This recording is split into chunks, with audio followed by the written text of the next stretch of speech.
টিউশনি করাতে এসে নিজের প্রাক্তন প্রেমিককে দেখে এক মুহূর্তের জন্য যেন জমে গিয়েছে আরু।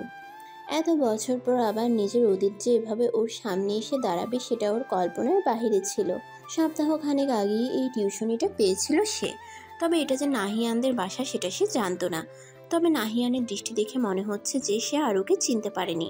চিনবেই বা কী করে? আরুর পরনে বোরকা, হাতে পায়ে মোজা, শুধু চোখ দুটো বাহিরে।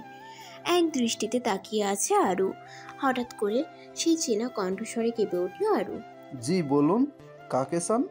ওর কথা শুনে যেন নিজেকে আর আটকে রাখতে পারছে না, প্রচণ্ড কান্না পাচ্ছে। কাঁপা কাঁপা গলায় জবাব দিল, ফারিহা আছে? আপনি কি? আমি ওর টিচার। ও, আপনি ওর নতুন টিচার?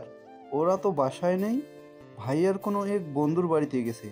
তবে আপনি আসুন, ভিতরে আসুন, আমি ফোন করে জানাচ্ছি ওদের। না না, আমার আরও টিউশনিতে যেতে হবে। ও আসলে বলবেন কাল যেন সঠিক সময়ে রেডি হয়ে থাকে।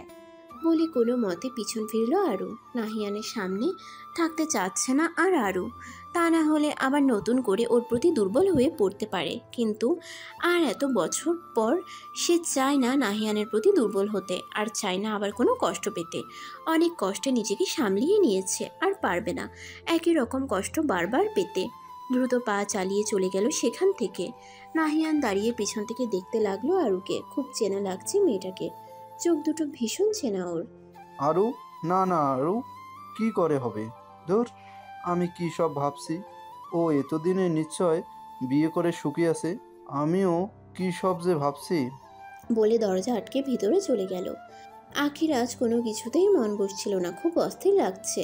সে নাহিয়ানের বাসায় টিউশনি করায়, আর সেটাও ওর ভাতিজিকে। ভাবতেই নিজেকে খুব তুচ্ছ মনে হচ্ছে ওর।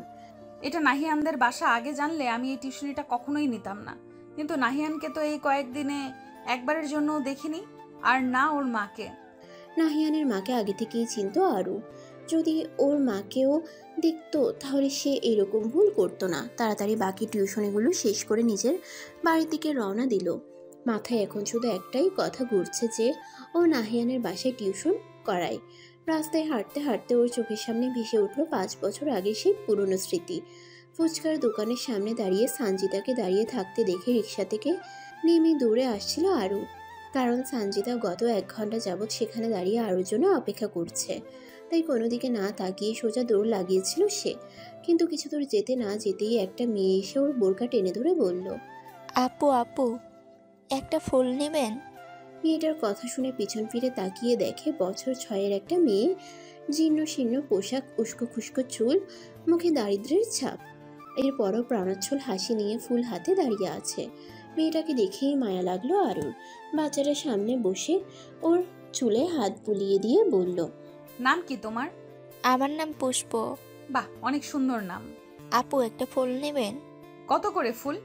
একটা 10 টাকা। আচ্ছা, আমাকে 5টা দাও। এ বলে ওর ব্যাগ থেকে টাকা বের করতে করতে বলল, তুমি তো চমৎকার ভাবে কথা বলো। কোন ক্লাসে পড়ো? আমি স্কুলে যাই না।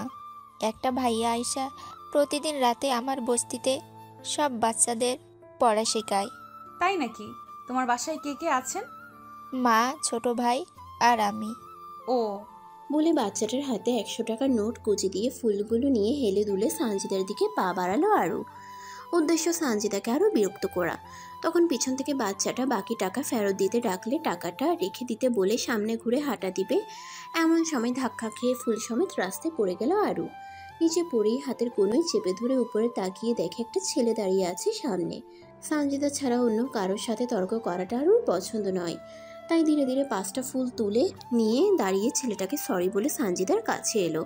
ততক্ষণে সানজিদা আরুর কাছাকাছি চলে এসেছে। সে কিছু বলতে যাবে তার আগে আরু ওকে নিয়ে ফুচকার দোকানের দিকে পা বাড়ালো। আর ছেলেটা যেন অবাক দর্শক হয়ে আরুর কাণ্ড দেখছে। আরুর কাজে সানজিদা ওকে বেশ বকাঝকা করলো বটে, কিন্তু আরু ওকে বুঝিয়ে সুঝিয়ে মাথা ঠান্ডা করালো। এরপর ফুচকা খেয়ে সারাদিন ঘোরাঘুরি করে বাসায় ফিরল তারা। কাল থেকে ওদের ভার্সিটি জীবন শুরু।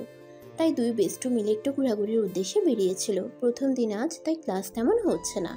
দুটো ক্লাসের পর বেরিয়ে এসে দুজন মিলে ভার্সিটির ক্যাম্পাস ঘুরে দেখছিল। তখন কেউ ওদের এই যে কালো বোরকা আর চাশমিশ বলে ডাক দিল। আশেপাশে তাকিয়ে কয়েকটা ছেলে মেয়েকে দেখে বুঝতে পারলো যে এরাই ডেকেছিল। সানজিদা একটু বদরাগী মেয়ে, সে বুঝে গিয়েছিল যে এরা নির্ঘাত কোনো র্যাগ দিতে ডেকেছে। তাই বলল, শোন আরু, এদের থেকে দূরে থাকাই ভালো। ক্লাসে চল, তা না হলে এরা আমাদের হাল বেহাল করে দেবে। বলে আরুর হাত টানতে টানতে ক্লাসের দিকে নিয়ে যেতে লাগলো। কিন্তু তার আগেই সেই দলের একজন এসে ওদের সামনে দাঁড়িয়ে বলল, ডাকছি যে কথা কানা যাচ্ছে না নাকি? ও, আমাদের ডাকছেন? আসলে আমাদের দুজনের কারো নাম কালো বোরখা বা চাশমিশ না, তাই বুঝতে পারিনি। বাহ, আজকে কলেজে প্রথম দিন আর এত অ্যাটিটিউড। Good, very good. সানজিদার কথায় আরও বেশ ভয় পেয়ে গেল, তাই পাশ থেকে সানজিদার মাথায় ঠুসে মেরে বলল, এই কি করছিস? চুপ কর।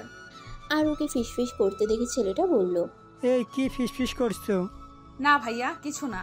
আসলে সরি, আমরা বুঝতে পারিনি আমাদের ডাকছেন। বলে সানজিদার হাত টেনে নিতে গেলে সে আরুর হাত ছেড়ে দিয়ে বলল, এই, তুই একদম চুপ করে থাকবি।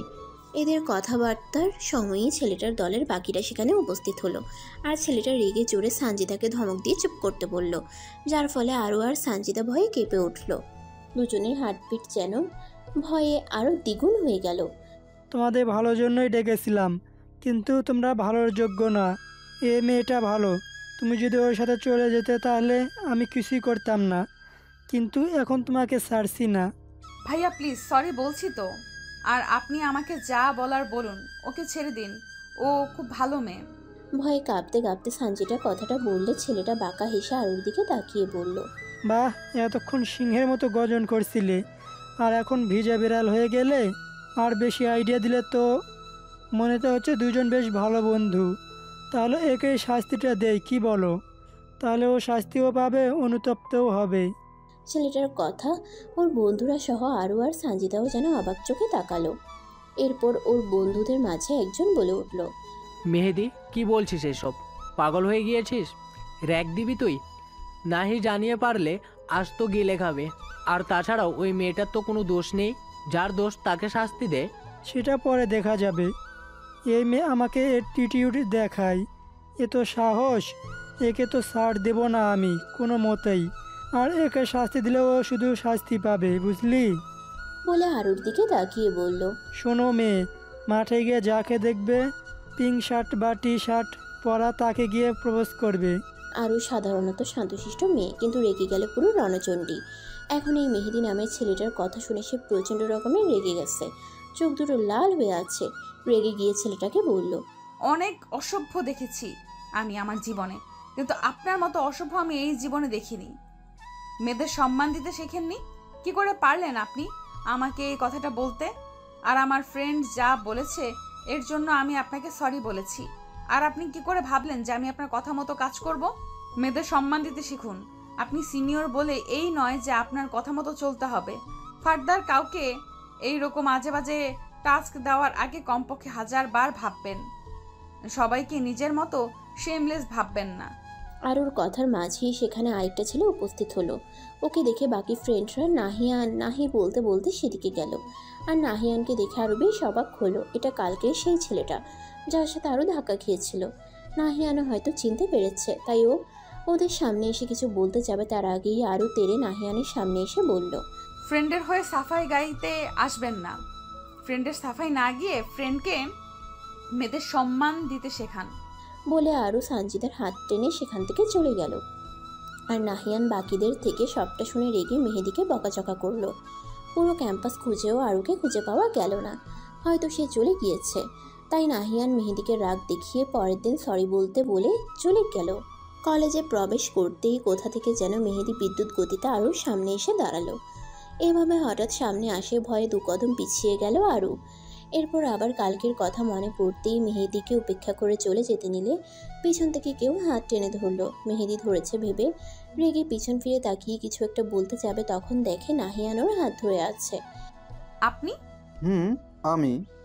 আসলে কাল আমার বন্ধু যা করছে তার জন্য ও তোমাকে সরি বলতে এসেছে। ও, আর আপনি কি তার হয়ে সাফাই গাইতে এসেছেন? না, তেমন কিছু না। আমিও কাল ওকে রাগ দেখিয়েছি, সরি বলতে বলেছি, কিন্তু তুমি তো রাগ দেখিয়ে চলে গেলে, তাই আমিও এলাম তোমাকে সরি বলতে। এতক্ষণে নাহিয়ান আরুর হাত ধরেই ছিল। আরও এটা খেয়াল করে হাত ছাড়াবার জন্য হাত টানতে লাগলো। এরপর নাহিয়ান হাত ছেড়ে দিল। এরপর আরু আর কথা না বাড়িয়ে ইটস ওকে বলে চলে গেল।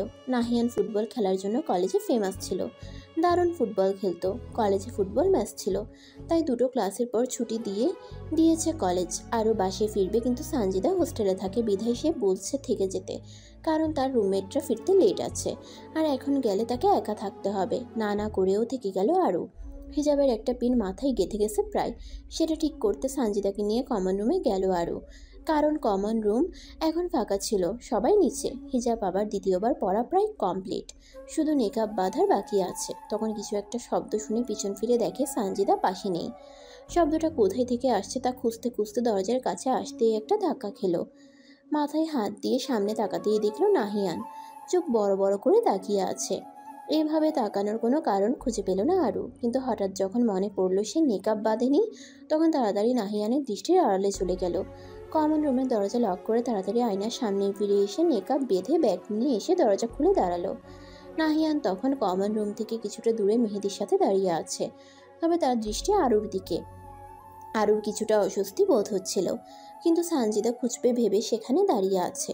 এরপর সানজিদা এলে সে সানজিদাকে বলে বাসায় চলে গেল। সানজিদা জোর করলেও কোনো লাভ হলো না। পরের দিন কলেজে এসে দেখলো কলেজে সেলিব্রেশন চলছে। নাহিয়ানরা গত ম্যাচটা জিতেছে সেই উপলক্ষে। ক্লাসে গিয়ে দেখে পুরো ক্লাস ফাঁকা। সে গিয়ে নিজের সিটে বসলো, মাথা নিচু করে বই বের করে নিজের পড়ায় মনোযোগ দিয়েছে। হঠাৎ বইয়ে হলুদ গোলাপ পড়লো, মাথা তুলে দেখে নাহিয়ান দাঁড়িয়ে আছে কিউট একটা হাসি দিয়ে। এভাবে ওকে দাঁড়িয়ে থাকতে দেখে ব্রুকুচকে তাকালো, এরপর জিজ্ঞেস করলো, জি কিছু বলবেন? আরুর কথার অপেক্ষায় যেন ছিল সে। আরও কথাটা বলা মাত্র সামনের বেঞ্চে বসে আবার আগের মতো হেসে হাত এগিয়ে দিয়ে বলল, ফ্রেন্ডস। এবার আরও অবাক হয়ে বলল, ফ্রেন্ডস? চেনেন না জানেন না, হঠাৎ আপনি এসে বলবেন ফ্রেন্ডস আর আমি আপনার সাথে ফ্রেন্ডশিপ করে নেব? ইম্পসিবল। দেখুন আমার পড়া আছে, আপনি এখন আসুন। ও, এই ব্যাপার। চিনি না তো কি হয়েছে, পরিচিত হতে কতক্ষণ। আমি নাহিয়ান আহমেদ, MBA করেছি। বাবা রিটায়ার্ড ম্যাজিস্ট্রেট, মা হাউসওয়াইফ। বড় ভাই আছেন একজন, ভাইয়া আর্মিতে আছেন। আর হয়েছে, আমি আপনাকে বায়োডাটা দিতে বলিনি। দেখুন আমি আপনার সাথে ফ্রেন্ডশিপ করতে পারবো না, এখন আপনি আসতে পারেন। হোয়াট?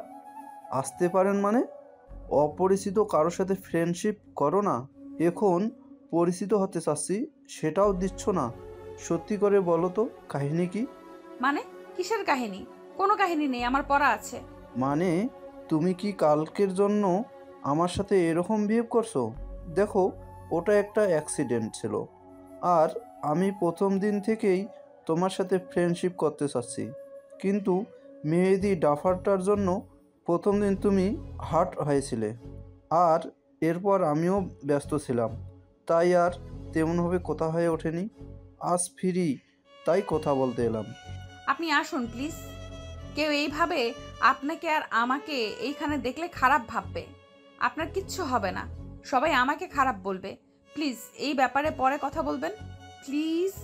নাহিয়ানও হয়তো বুঝতে পেরেছে, তাই সে কথা না বলে উঠে দাঁড়িয়ে আরুর কলম নিয়ে ওর খাতায় নাম্বার লিখে দিয়ে চলে গেল। এরপর পিছন ফিরে বলল, আজ ক্লাস হবে না, তুমি এখানে একা বসে থেকো না, বাসায় চলে যাও। আর কাল ফ্রাইডে, প্লিজ যদি আমার উপরে সামান্য ট্রাস্ট থাকে তো ফোন দিও। ফোনে কথা বললে নিশ্চয় কোনো সমস্যা নেই। নাহিয়ান চলে গেলে আরও সেদিকে তাকিয়ে আছে। এরপর ব্যাগ গুছিয়ে চলে গেল। বাসায় গিয়ে ফ্রেশ হয়ে বাবার কাছে গেল। আরুর বাবা রেলওয়েতে চাকুরি করেন। বাবার ঘরে গিয়ে দেখে বাবা নেই, তাই আবার ফিরে এসে নিজের রুমে গেল। জোহরের আজান পড়লে নামাজ পড়ে খেয়ে এসে ঘুমিয়ে পড়ল। সন্ধ্যায় মাগরিবের নামাজ পড়ে বই নিয়ে বসে খাতাটা খুলে নাহিয়ানের নাম্বার চোখে পড়তেই বেশ কিছুক্ষণ নাম্বারটার দিকে তাকিয়ে থাকলো। কী করবে বুঝতে পারছে না। এরপর নাম্বারটা ফোনে তুলে নিল। ডায়াল করতে গিয়ে আবার কেটে দিল। শুক্রবার রাতে দরজা বন্ধ দিয়ে বারান্দায় চলে গেল আরু ফোন নিয়ে। নাহিয়ানকে কালকের জন্য ধন্যবাদ জানানো উচিত, তাই নাহিয়ানের নাম্বার বের করে হ্যাঁ না করতে করতে কল দিয়ে দিল। ডায়াল হচ্ছিল, দুইবার বেজে উঠতেই ওপাশ থেকে কল কেটে দিল। তাই আরও ফোন রেখে গিয়ে ঘুমিয়ে পড়ল। ফোনের আওয়াজে ঘুম ভেঙে গেল আরু। ঘুম ঘুম চোখে ফোন হাতে নিয়ে দেখে নাহিয়ানের নাম্বার থেকে কল এসেছে। ফোন রিসিভ করে সালাম দিতেই অপর পাশ থেকে সালামের জবাব দিয়ে কেমন আছে জিজ্ঞেস করলো নাহিয়ান। আলহামদুলিল্লাহ। আপনি? আলহামদুলিল্লাহ। আপনি কি করে বুঝলেন যে এটা আমি? মনে হলো এটা তোমার নাম্বার। আর দেখো, মনের কথা শুনলাম আর সেটাই মিলে গেল। তো কি করেছিলে এতক্ষণ? তুমি ফোন দেওয়ার 5 মিনিট পর ট্রাই করলাম, রিসিভ করলে না। আর ও, আমি তো ঘুমিয়ে পড়েছিলাম। সরি, তোমার ঘুম ভাঙালাম। আচ্ছা, তুমি ঘুমাও তাহলে। আচ্ছা ঠিক আছে, ভালো থাকবেন, আল্লাহ হাফেজ। বলে ফোন কেটে দিল আরু। ওর যেন দম বন্ধ হয়ে আসছিল এতক্ষণ। একটা ছেলের সাথে এভাবে এতক্ষণই প্রথম কথা বলেছে, তাই বেশ আনিজি লাগছিল। ফোন রেখে আবার ঘুমিয়ে পড়ল। আজ সানজিদা আসেনি, একা ক্লাস করছিল। তখন একটা নতুন মেয়ের সাথে পরিচয় হলো। মেয়েটার নাম তিথি। মেয়েটা বেশ ভালো, দুজনের বেশ ভালোই জমেছে। ক্লাস শেষে লাইব্রেরির দিকে পা বাড়ালো আরু আর তিথি। লাইব্রেরিতে বই পড়ছিল, এমন সময় নাহিয়ানের মেসেজ। তাড়াতাড়ি কলেজের বাইরে কপি শপে এসো। এমন মেসেজে কিছুটা থতমত খেলো আরু। সেটা কিছুতেই সম্ভব নয়। কফি শপে গিয়ে কারোর সাথে বসে কথা বলছে, এই খবরটা যদি ওর বাসায় কোনোভাবে পৌঁছে যায় তাহলে ওর বড় ভাই আয়ান আর আস্ত রাখবে না। ওর বাবা যদিও খুব ভালোবাসে আর বিশ্বাস করে, কিন্তু তিনিও আয়ানের রাগকে খুব ভয় পায়।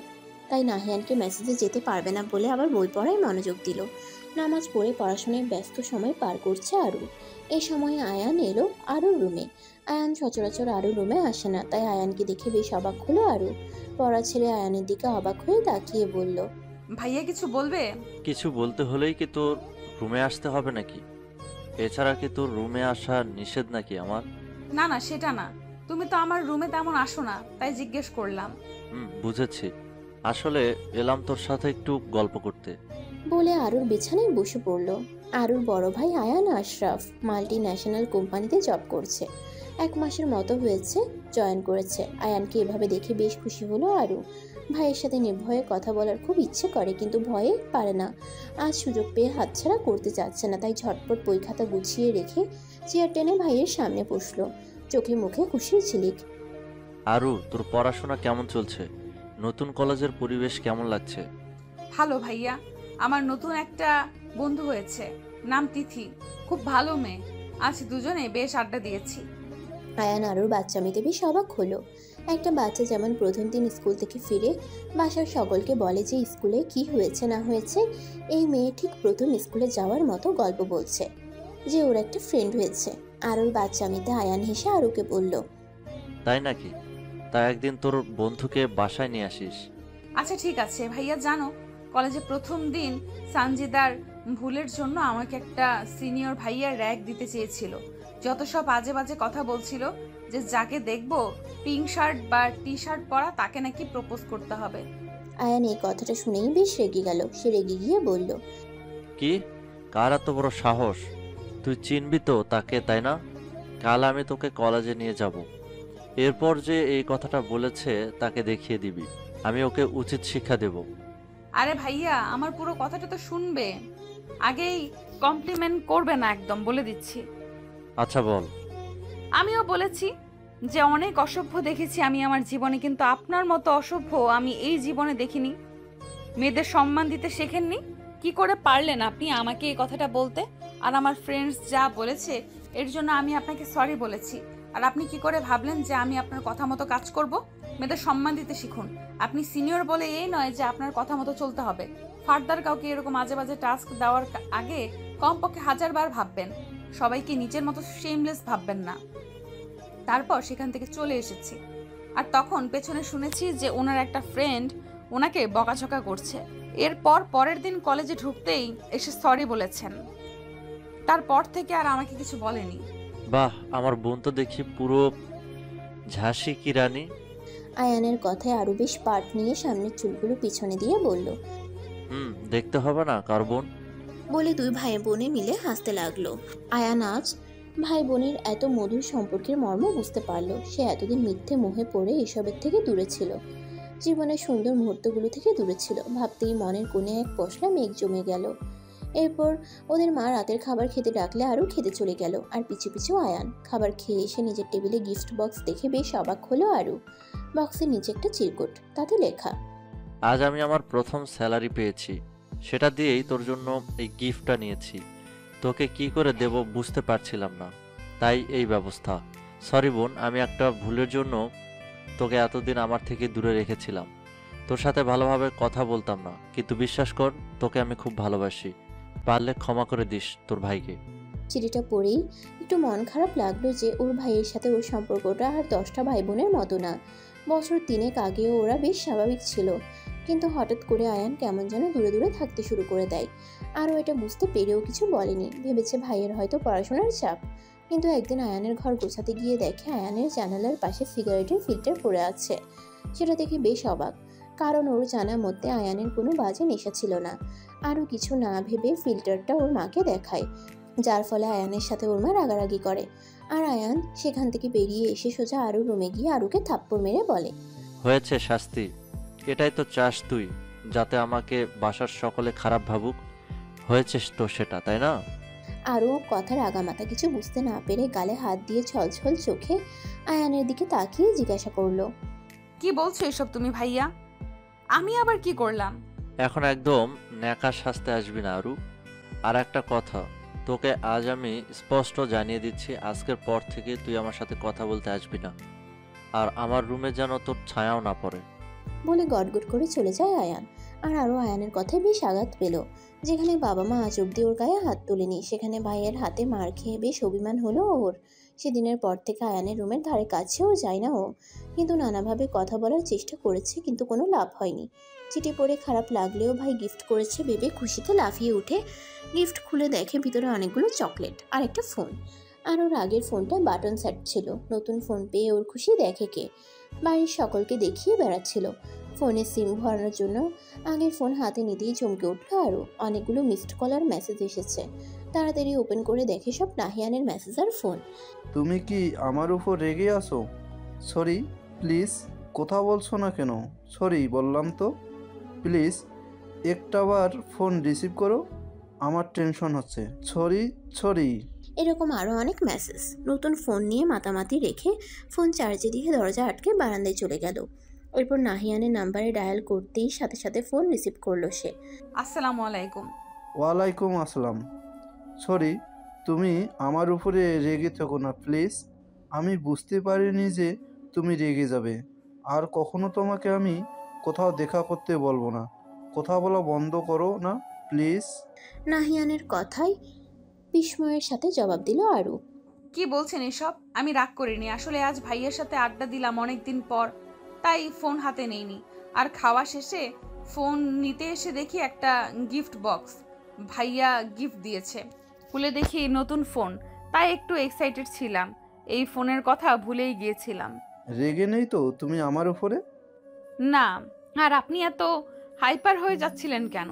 আমি তো অবাক পুরো। আরুর প্রশ্নে বেশ লজ্জা পেল নাহিয়ান, তাই কথা ঘুরানোর চেষ্টা করলো। আচ্ছা, তোমার নামটা তোমার পরিচয়টা কিন্তু আমি এখনো জানি না। ও সরি। হাই, আমি আরুষা বিনতে আশরাফ। বাবার নাম আশরাফ রহমান।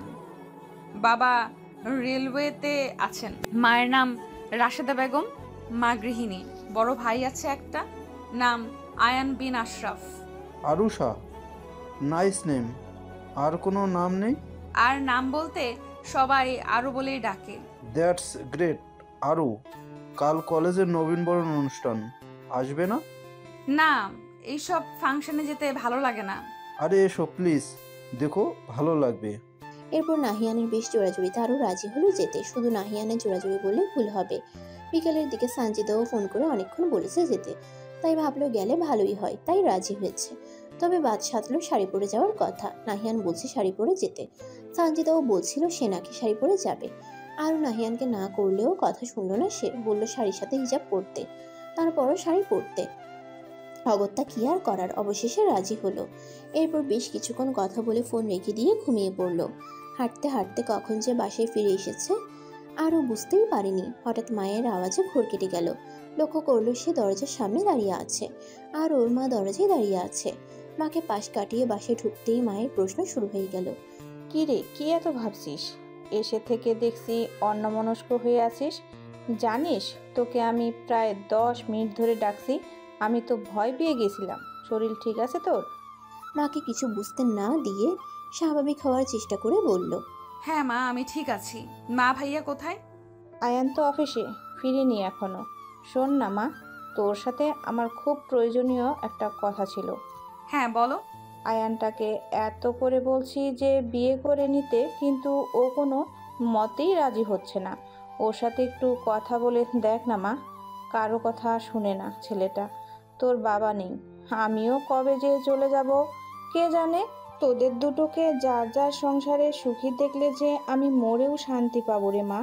আমাকে কি এই সুখ তোরা এই জীবনে আর দিবি না? আহ মা, এসব কি বলছো? একদম আজে বাজে কথা বলবে না, আমি ভাইয়ার সাথে কথা বলবো। আয়ান বাসায় ফিরলে আরও আয়ানের রুমে গেল। আর ওকে দেখে আয়ান ক্লান্ত চেহারায় একটা হাসি দিয়ে বলল, কিরে, কিছু বলবি? হ্যাঁ ভাইয়া, তোমার সাথে কিছু কথা ছিল। তো বল। ভাইয়া, মা বলছিল যে তুমি নাকি বিয়ে করতে চাচ্ছ না।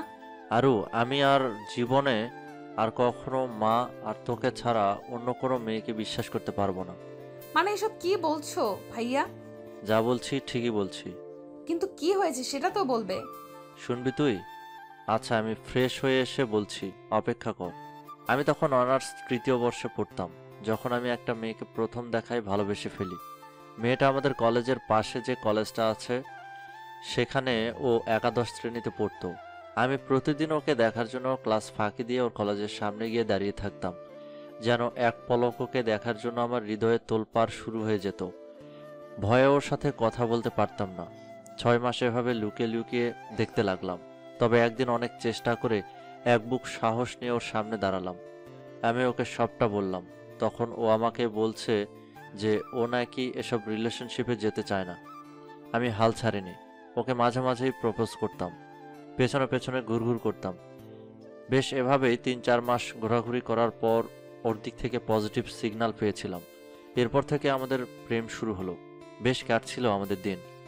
কিন্তু আমাদের রিলেশনের যখন 8 মাস প্রায়, তখন ওর অন্য আরেক রূপ দেখতে পেলাম। আগে যেখানে আমি ঘুরতে যেতে বললে নানা করতো, ও তখন আমার কাছে নানা বাহানায় টাকা চাইতে শুরু করে। এটা কিনে দেওয়ার আবদার করতে লাগলো।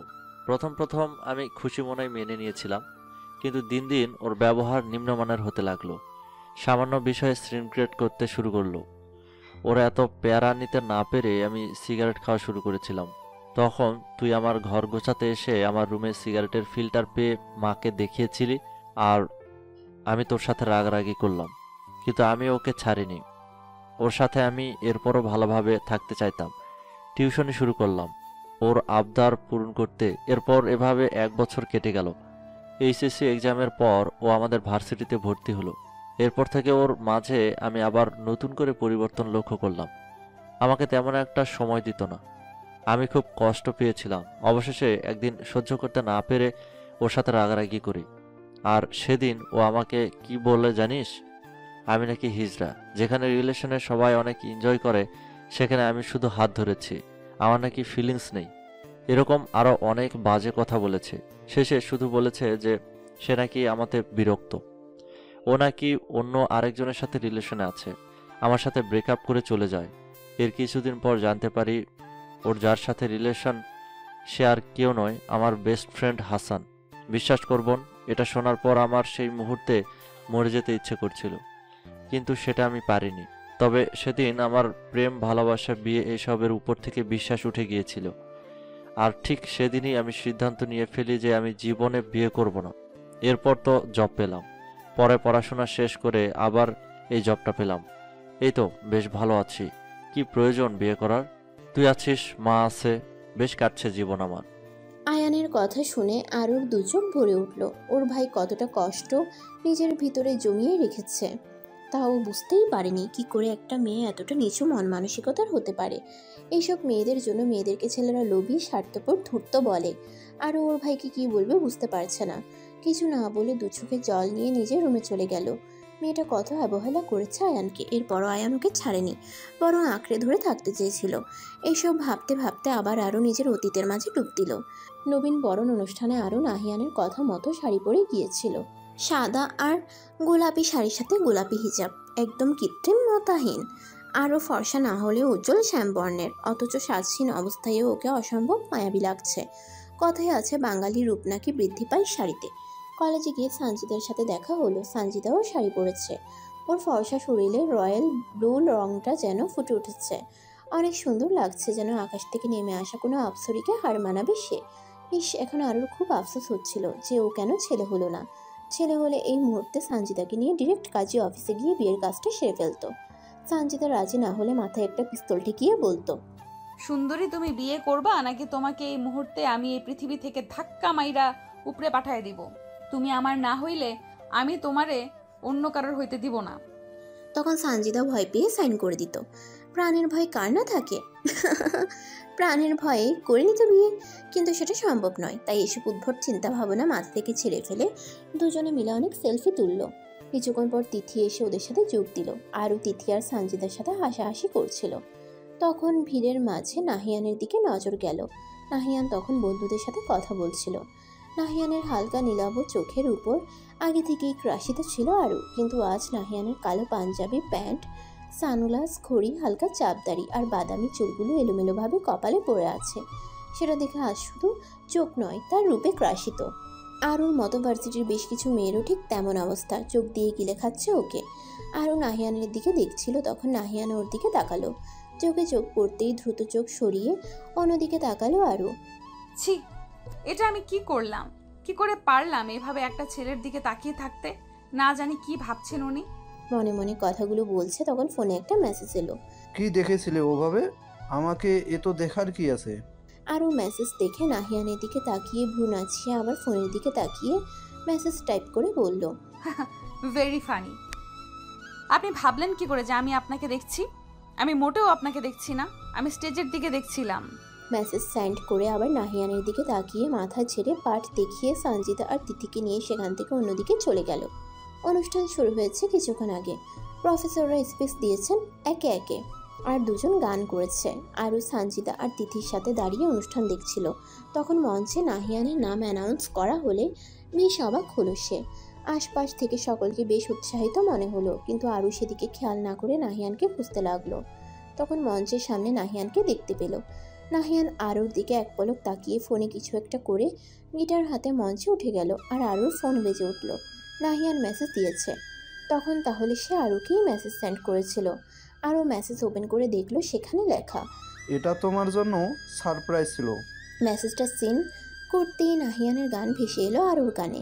আমার ভিতর বাহির অন্তরে অন্তরে আসো তুমি হৃদয়ে জুড়ে। গান গাওয়ার সময় মাঝে মাঝেই আরুর দিকে তাকিয়ে মুচকে হাসছিল নাহিয়ান। হাসার কারণটা আরুর কাছে বেশ সন্দেহজনক লাগলো, আবার ভালো লাগছিল। আরুর অবচেতন মন ওকে বারবার বলছিল যে গানটা নাহিয়ান ওর জন্যই গাইছে, কিন্তু মস্তিষ্ক বলছে যে না, গানটা তো তোমাকে সারপ্রাইজ দেওয়ার জন্য গাইলেও সে তার শ্রেয়সীর জন্যই গাইছে। নিজের দিকে একবার তাকিয়ে দেখেছো তুমি কিভাবে এটা ভালো যে নাহিয়ানের মতো একটা ছেলে তোমাকে ডেডিকেট করে গান গাইবে? অনুষ্ঠান শেষ হতে হতে প্রায় 8টা বেজে গেছে। তিথির বাড়ি আরুর ঠিক উল্টো দিকে, আর সঞ্জিতা কলেজের কাছেই একটা হোস্টেলে থাকে। আরও একা যাবে ভেবে আরুকে ওর সাথে থাকতে বললে আরও রাজি হলো না। রিক্সাও পাওয়া যাচ্ছে না, কিন্তু এত রাতে ওকে একা যেতে দেওয়াটাও রিস্কি। তাই বেশ চিন্তায় পড়ে গেল। রাস্তায় দাঁড়িয়ে দুজনে কি করবে ভাবছে। তখন হঠাৎ নাহিয়ান এসে ওদের সামনে দাঁড়িয়ে বলল, হেই গার্লস, হোয়াটস আপ? নাহিয়ানকে দেখে আরও মনে মনে খুশি হলো হয়তো, কিন্তু প্রকাশ করলো না, বরং সঞ্জিতার দিকে চেপে গেল।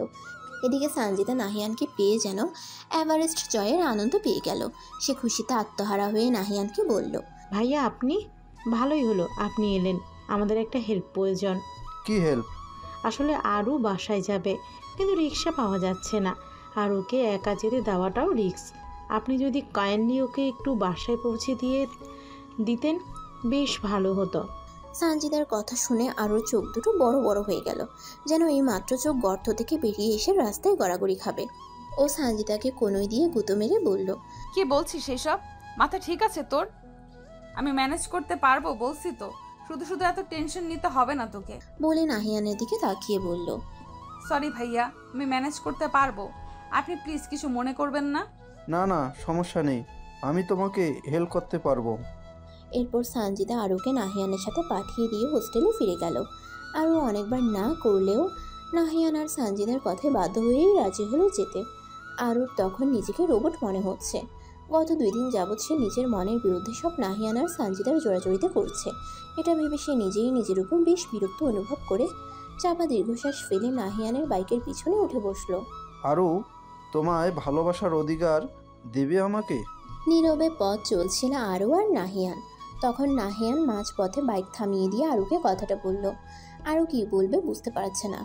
আরুও নাহিয়ানের প্রতি দুর্বল ছিল, কিন্তু এভাবে কেউ প্রপোজ করলে তার এখন কি করা উচিত সেটা বুঝতে না পেরে চুপচাপ দাঁড়িয়ে রইল। নাহিয়ান আবার বলতে শুরু করলো। আরও আমি জানি না তুমি আমার ব্যাপারে কি ভাবো বা আমাকে তোমার কেমন লাগে, কিন্তু আমি সত্যি বলছি, সেদিন বাচ্চাটার সাথে করা তোমার ব্যবহারে আমি মুগ্ধ হয়ে গেছিলাম। এরপর কলেজে তোমার সেই রাগী লুক দেখে আমি দ্বিতীয়বারের মতো মুগ্ধ। তোমার কথা বলার ধরন, কাজ, চোখ বড় বড় করে তাকানো, এইসব দেখে আমি ধীরে ধীরে দুর্বল হয়ে পড়ি তোমার প্রতি। আর কাল তুমি যখন আমার ফোন ধরছিলে না, তখন মনে হচ্ছিল আমি এই বিশাল পৃথিবীতে একা, তুমি ছাড়া আমি অস্তিত্বহীন। বুঝতে পারি যে আমি তোমাকে ভালোবেসে ফেলেছি। আরও নাহিয়ানের কথাগুলো শুনে কোনো রকম রিয়্যাক্ট করলো না, শুধু আস্তে করে নাহিয়ানকে বলল, আমাকে বাসায় যেতে হবে। আরুর কথাটা শুনে নাহিয়ান আরুর দিকে ব্যথিত নয়নে তাকালেও কিছু না বলে বাইক স্টার্ট দিল। বাকি রাস্তাটা দুজনে কোনো কথা বলল না। আরও বাসা থেকে কিছুটা দূরে নাহিয়ানকে নামিয়ে দিতে বললে নাহিয়ান সেই অনুযায়ী কাজ করলো। আরও যাওয়ার আগে নাহিয়ানকে ধন্যবাদ দিয়ে চলে গেল। বাসায় গিয়ে আরও নিজের উপরে বেশ অবাক হলো। নাহিয়ান ওকে ভালোবাসে এটা জানার পর ওর খুশি হওয়া উচিত, আর সে খুশিও, কিন্তু প্রকাশ করলো না কেন সেটা সে বুঝতে পারলো না। বাসায় ফেরার পর থেকে সে এটা নিয়ে ভাবতে লাগলো। অবশেষে সে একটা সিদ্ধান্ত নিল। রাতে ঘুমানোর আগে নাহিয়ানকে একটা মেসেজ দিয়ে ঘুমালো। মেসেজটা এমন ছিল যে, আমিও আপনাকে ভালোবাসি, জানি না কিভাবে ভালোবেসেছি। কাল তখন আপনার বলা কথাগুলো শুনে আমার কি বলা উচিত ছিল তা আমি জানি না, তাই তখন করা ব্যবহারের জন্য আমি দুঃখিত। এরপর থেকেই শুরু হয়ে গেল দুজনের একসাথে পথ চলা, ফোনে মেসেজিং, কথা বলা, কলেজের সকলের থেকে লুকিয়ে প্রেম করা, মাঝে মাঝে ঘুরতে যাওয়া। আরও আর নাহিয়ান দুজনেই চেয়েছিল ওদের রিলেশনের কথা সকলের থেকে লুকিয়ে রাখতে, কিন্তু এরপরও নাহিয়ান ওর মাকে সব জানিয়েছিল। আর একদিন মায়ের সাথে আরোর দেখা করিয়ে দেয়। এরপর থেকে মাঝে মাঝেই নাহিয়ানের মায়ের সাথে আরোর কথা হতো। বেশ চলছিল তাদের দিন, সব ঠিকঠাকই চলছিল, কিন্তু হঠাৎ একদিন কী থেকে কী হয়ে গেল তা আরও বুঝতে পারলো না। সেদিন আরও আর নাহিয়ানের দেখা করার কথা ছিল। কথা মতো জায়গায় আরও অপেক্ষা করছিল, কিন্তু নাহিয়ান এলো না। তার বদলে ওর মেসেজ এলো, যেটা দেখে আরোর পায়ের নিচ থেকে মাটি সরে গেল। নাহিয়ানকে এই কয়েকদিনে আরও বেশ ভালোবেসে ফেলেছিল। হাজার রঙিন স্বপ্ন বুনেছিল, কিন্তু একটা মেসেজ সেই সকল স্বপ্ন একে একে ভেঙে কাচের মতো গুঁড়িয়ে দিল। আরও আজ তোমার সাথে দেখা করার কথা থাকলো আমি আসছি না, কারণ আমি তোমার সাথে দেখা করতে চাই না। শুধু দেখা নয়, আমি চাই না যে তুমি আমার সাথে কোনো রকম যোগাযোগ করো। তোমার মুখও দেখতে চাই না আমি, কারণ আমি অন্য কাউকে ভালোবাসি আর তার সাথে সারা জীবন কাটাতে চাই। তোমার সাথে এতদিন যেটা করছি সেটা তোমার উপরে প্রতিশোধ নিতে করেছিলাম, কারণ তুমি সেদিন আমার সাথে রেগে কথা বলছো, আমার বন্ধুকে অপমান করছো। এমনই তোমায় ছেড়ে দিতাম কি করে বলো? তাই ছোটোখাটো একটা শাস্তি দিলাম। আর আই থিঙ্ক পরের বার কাউকে অপমান করা বা কাউকে রেগে কথা বলার আগে এই শাস্তির কথা মনে রাখবে তুমি। ও আর একটা কথা বলতে ভুলে গিয়েছি, তোমাকে পটানোর চ্যালেঞ্জ নিয়েছিলাম বন্ধুদের সাথে। খোদা হাফেজ। আরও সেদিন বাকরুদ্ধ হয়ে গিয়েছিল। সামান্য রেগে কথা বলা আর বন্ধুকে অপমান করার জন্য এত বড় শাস্তি। আরুর করা অপমানটাই শুধু দেখলো, ওর বন্ধু যে ওকে এতটা জঘন্য কাজ করতে বলল সেটা দেখলো না, আর আরুর রাগটাই দেখলো। ভালোবাসা সেটা কি নাহিয়ানের চোখে পড়েনি? কি করে পারলো সে এরকম করতে? আর চ্যালেঞ্জ নিয়ে একটা মেয়ের সাথে ভালোবাসার অভিনয় করে তার মন ভাগতে কি তার বিন্দু মাত্র খারাপ লাগেনি? এতটা নিষ্ঠুর মানুষ কি করে হতে পারে? খুব ভেঙে পড়েছিল আরু। চোখের জলের বাঁধ ভেঙে অনবরত ঝরতে শুরু করে। রাস্তায় কাঁদতে কাঁদতে হঠাৎ করে হুঁশ ফিরে আসে। এরপর কোনো রকমে বাসায় ফিরে দরজা আটকে খুব কেঁদেছে, কিন্তু কাউকে বুঝতে অবধি দেয়নি। এরপর যাতে আর নাহিয়ানের সামনে পড়তে না হয় তাই কলেজ যাওয়া বন্ধ করে দেয়, আর আয়ানের মাধ্যমে ট্রান্সফার নিয়ে অন্য কলেজে অ্যাডমিশন নেয়। নাহিয়ান ওকে ধোকা দিলেও ওর মনে নাহিয়ানের জন্য আজও হয়তো ভালোবাসা জমে আছে, যেগুলো নাহিয়ানকে চোখের সামনে দেখে মাথা ছাড়া দিয়ে উঠবে। যেমন একদিনে নাহিয়ানকে দেখে ওর অতীত এখন ওর মাথায় ঘুরে ফিরে বেরোচ্ছে। তাই ও একটা সিদ্ধান্ত নিয়েছে যে এই টিউশনিটাও ছেড়ে দিবে। আর আজই ও ফারিহার বাবা মায়ের সাথে কথা বলবে। তাই ফারিহাদের বাসার উদ্দেশ্যে রওনা দিল আরু। বাসার সামনে এসে মনে প্রাণে আরু চাইছে যেন নাহিয়ানের সামনে না পড়ে।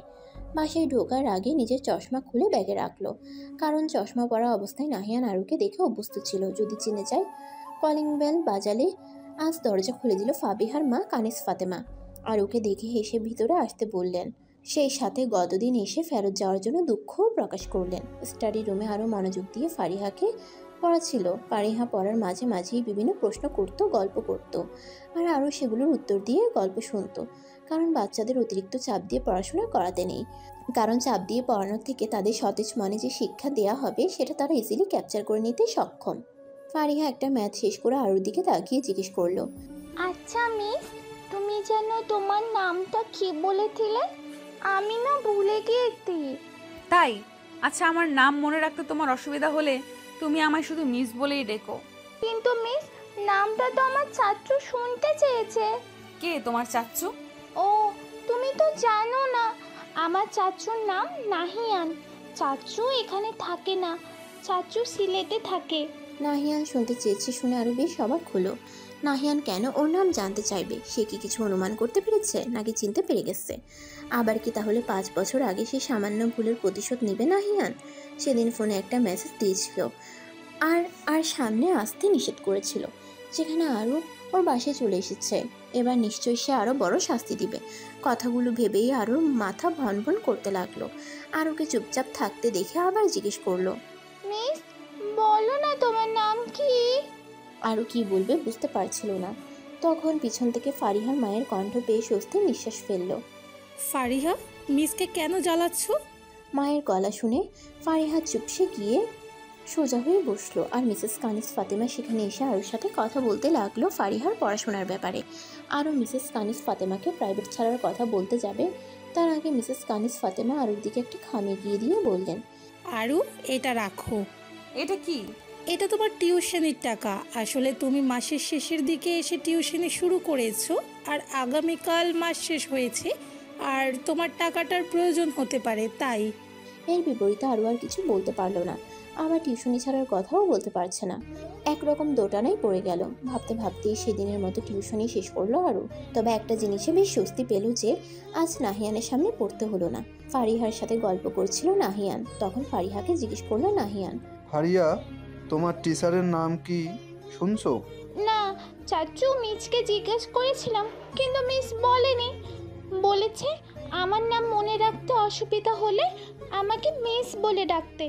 তবে চাচু, মা মিসের নাম জানে, আমি মাকে জিজ্ঞেস করে আছি বলে ফারিহা দূরে চলে গেল। আর নাহিয়ান ভাবতে লাগলো মেয়েটাকে ওর খুব চেনা চেনা লেগেছে, খুব চেনা। সন্দেহ দূর করতে নাম জানতে চাইলে সেটা জানতে পারছে না। এসব ভাবছে তখন ফারিহা দূরে এলো। নাহিয়ানের গলা ধরে কোলে বসে নাহিয়ানকে বলল, চাচু, মিসের নাম আরুষা। আরুষা নামটা শোনার পর নাহিয়ানের মুখ থেকে একটাই আওয়াজ বেরোলো, সেটা আরু। এরপর ফারিহার কপালে চুমু দিয়ে নিজের রুমে গিয়ে ল্যাপটপ বের করে আরুর ছবিগুলো বের করে দেখতে শুরু করলো। আর ছবিগুলো দেখে নাহিয়ানের মুখে হাসি ফুটে উঠলো। আরও টিউশনি শেষ করতে করতে সন্ধ্যা নেমে এসেছে। সূর্য ডুবেছে অনেকক্ষণ। সোডিয়াম আলোতে ফুটপাথ দিয়ে হাঁটতে মন্দ লাগছে না, বরং অন্য রকম এক ভালো লাগা কাজ করছে। মাঝে মধ্যে একা রাস্তা দিয়ে হাঁটার মজাটাই আলাদা। হঠাৎ রাস্তার পাশে একটা ভ্যানে বাদাম দেখে খুব ইচ্ছে হলো বাদাম খাওয়ার। অনেকদিন রাস্তায় হাঁটতে হাঁটতে বাদাম খাওয়া হয় না। নিজের ইচ্ছেটাকে দমিয়ে না রেখে তার প্রাধান্য দিয়ে বাদাম কিনে দিল। এরপর বাদাম খেতে খেতে বাসার দিকে রওনা দিল। সারপ্রাইজ। আরও দরজা খুলে পাশে প্রবেশ করতেই অনেকগুলো মানুষ একসাথে জোরে চিল্লিয়ে উঠল। আর আরও ভয়ে চমকে উঠল। আরুকে এভাবে কেঁপে উঠতে দেখে সকলে একসাথে হো হো করে হেসে উঠল। আর আরও চোখ বড় বড় করে বাড়ির ভিতরের লোকজনকে দেখতে লাগলো। পুরো বাসা কাজিনদের দ্বারা ভর্তি। এভাবে সকলকে দেখে মুহূর্তেই সকল ক্লান্তি আর মন খারাপ দূর হয়ে গেল। আরও রেসপন্স না পেয়ে আবিদ ভাইয়া বলে উঠল, কি রে পেতনি, আমরা এসেছি, তুই খুশি হসনি? আবিদের কথায় আরু ঠোঁটে হাসি ফুটিয়ে উচ্ছ্বসিত হয়ে বলল, খুশি হইনি মানে? জানো, বাসায় ফিরে এইভাবে সারপ্রাইজ পেয়ে আমার ক্লান্তি আর মন খারাপ সব দূর হয়ে গেছে। তাই নাকি? তাহলে এতক্ষণ আপনার মুখে কোনো কথা ছিল না কেন মিস? আরে হঠাৎ করে এত বড় সারপ্রাইজ হজম করতে সময় লেগেছে। তাই এত বড় সারপ্রাইজ যখন নিয়েই এসেছো, সাথে হজমের জন্য কিছু নিয়ে এলে তো এত সময় লাগতো না। বলতে বলতে দরজা আটকে ভিতরে প্রবেশ করলো আরু। ভিতরে ঢুকে আরেক দফা চমকে গেল সে, কারণ সোফায় বসে আছে ওর মামারা। সকলকে সালাম দিয়ে কুশল বিনিময় করে নিজের রুমের দিকে পা বাড়ালো আরু। ফ্রেশ হয়ে এসে দেখে সাহিরা আপুও এসেছে। প্রথমে সকলকে দেখে খুশি হলেও এখন বিষয়টা বেশ খটকা লাগছে আরুর। হঠাৎ করে সকলে এখানে, তবে আজকে বিশেষ কোনো দিন? ভাবতে ভাবতে অন্য মনস্ক হয়ে রুমের বাইরে আসতেই খুব জোরে ধাক্কা খেলো। মাথায় হাত বুলাতে বুলাতে মাথা উপরে তুলে তাকাতেই দেখলো ওর সামনে নাকে হাত দিয়ে বিরক্তি মুখ নিয়ে দাঁড়িয়ে আছে রায়ান ভাইয়া। কিরে, চোখ কি পায়ের নিচে নিয়ে হাঁটিস? তোর সামনে যে একটা মানুষ দাঁড়িয়ে আছে সেটা কি চোখে পড়ে না? দিলি তো আমার নাকের 12টা বাজিয়ে। আমার বাসায় আমি চোখ মাথায় নিয়ে হাঁটি আর পায়ের নিচে নিয়ে হাঁটি, তাতে তোমার কি? তুমি দেখে চলতে পারো না? নিজের চোখ আসমানে আর আমাকে বলতে আসছে। বলে রায়ানের পায়ে পাড়া দিয়ে রান্নাঘরে ছুটে গেল আরু। আর রায়ান আরুর কাণ্ডে অবাক হয়ে তাকিয়ে থেকে হাসতে হাসতে রুমে প্রবেশ করলো। রায়ান আরুর মামাতো ভাই, আরুর থেকে বছর 2 বড়। তবে আরুর সাথে সবসময় ঝগড়া লেগেই থাকে ওর। ক্ষুদ্র থেকে অতি ক্ষুদ্র জিনিস নিয়েও দুজনে ঝগড়া লেগেই থাকে। ফারিহা থেকে আরুর নাম শোনার পর থেকে নাহিয়ান সেই যে দরজা আটকে ল্যাপটপ নিয়ে বসেছে, এখন অবধি ল্যাপটপের সামনেই বসে আছে। তবে দৃষ্টি ফোনের স্ক্রিনের দিকে আরু নামে সেভ করা একটা নাম্বারে। ফোন দিতে চাইছে কিন্তু বিবেকে বাঁধছে। আরও যদি আজ ওকে জিজ্ঞেস করে যে এতদিন পর কি মনে করে ফোন দিল, তখন কি বলবে? ওর কাছে তো কোনো উত্তর নেই। হ্যাঁ না করতে করতে অনেক আশা নিয়ে ডায়াল করলো আরুর নাম্বারে, কিন্তু হাই নাহিয়ানের সকল আশায় জল ঢেলে দিয়ে ফোনের উপাস থেকে বলা হচ্ছে যে ফোন সুইচ অফ। তার মানে আরও আগের সিম বন্ধ করে ফেলেছে। নাহিয়ান হতাশ হয়ে ফোন রেখে চোখ বন্ধ করে শুয়ে পড়ল। হঠাৎ মাথায় কিছু একটা আশায় লাফিয়ে বিছানা থেকে নেমে ফারিহাকে ডাকতে শুরু করলো। ফারিহা রুমে এলে ফারিহাকে ওর মায়ের ফোন নিয়ে আসতে বললে সে ফোন নিয়ে এলো। আর নাহিয়ান সেখান থেকে খুঁজে খুঁজে আরও নাম্বার বের করলো এবং নিজের ফোনে নাম্বার নিয়ে আবার ফোন করলো, কিন্তু এবারও সেই একই অবস্থা, ফোন সুইচ অফ। আয়ান বাসে এসে সকলকে দেখে বেশ অবাক হয়ে গেল। এভাবে বাসায় সকলকে এক্সপেক্ট করেনি সে, তবে খুব খুশি হয়েছে। পরের দিন সরকারি ছুটি বিধায় আরও ভালো হলো। রাতে খাওয়া দাওয়ার পর সকলে মিলে গভীর রাত অবধি আড্ডা দেওয়ার পরিকল্পনা করলো। তারা সব ভাই বোনেরা মিলে একসাথে হলে এটা তাদের রুটিন, গভীর রাত অবধি আড্ডা দেওয়া। আড্ডার টপিক ঠিক নেই, যখন যেটা মাথায় আসে সেটাই। এদিকে রায়ান আরুর ঘরে গিয়ে বাদামের প্যাকেট দেখে বাকি সকলকে বাদাম খাওয়ার জন্য আমন্ত্রণ জানালে সবাই ছুট লাগায়, সাথে আরু। সবাই আসার পর বাদামের প্যাকেট খুলে সকলের দিকে এগিয়ে দিতেই সকলে বাদাম ভেবে খোসা হাতে নিয়ে একে অপরের মুখে চাওয়াচাওয়ি করতে লাগলো। আর রায়ান বোকার মতো তাকিয়ে রইল। এদিকে সকলের কাণ্ড দেখে পিছন থেকে আরু পেট চেপে ধরে হাসতে লাগলো।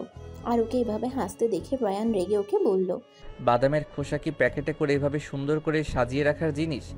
বাহিরে ফেলে দিলেই পারতি। রায়ানের কথায় হাসি থামিয়ে চোখ ছোট ছোট করে রায়ানের দিকে তাকিয়ে বলল, সেটা তোমাকে বলতে হবে? সবাই তো আর তোমার মতো ইরেসপন্সিবল না, তাই না? বাদামের খোসাটা রাস্তায় ফেললে রাস্তা অপরিষ্কার হবে, আর এর ফলে কি হবে বলো তো? পরিবেশ দূষণ হবে, আর পরিবেশ দূষণ হলে নানান রোগ জীবাণু আশেপাশে ঘোরাঘুরি করতে করতে একসময় আমাদের শরীরে প্রবেশ করে রোগের সৃষ্টি করবে। এতে করে তো আমাদের কষ্ট হবে, সাথে আমাদের দেশের মানুষের। তাই as a responsible citizen of Bangladesh আমি কি করে পারি নিজের সাথে সাথে দেশের মানুষের এত বড় ক্ষতি করতে বলো?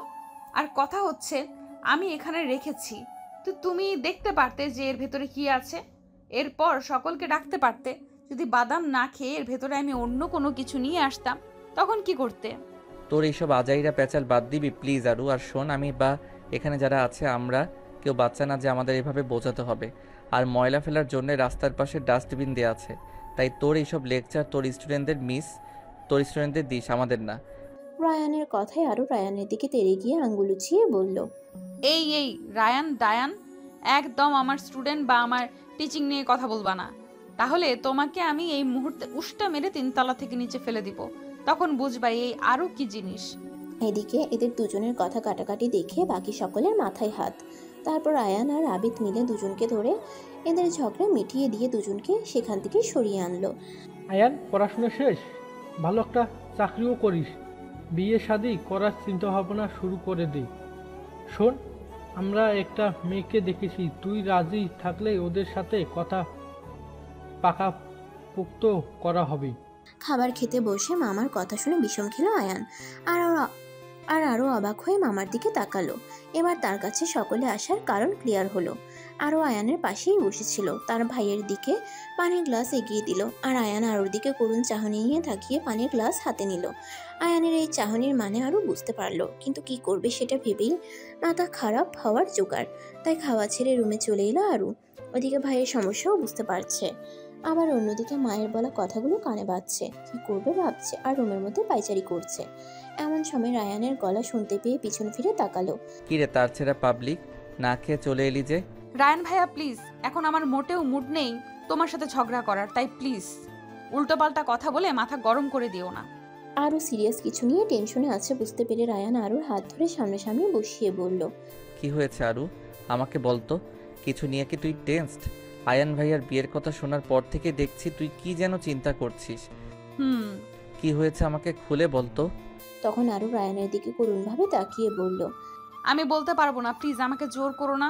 আচ্ছা, তবে আমি একটা কথাই বলতে পারি, ভেবে চিন্তে পদক্ষেপ নিবি। যাই ভাবিস বা করিস আয়ান ভাইয়ার ভালোর দিকটা ভেবে করিস।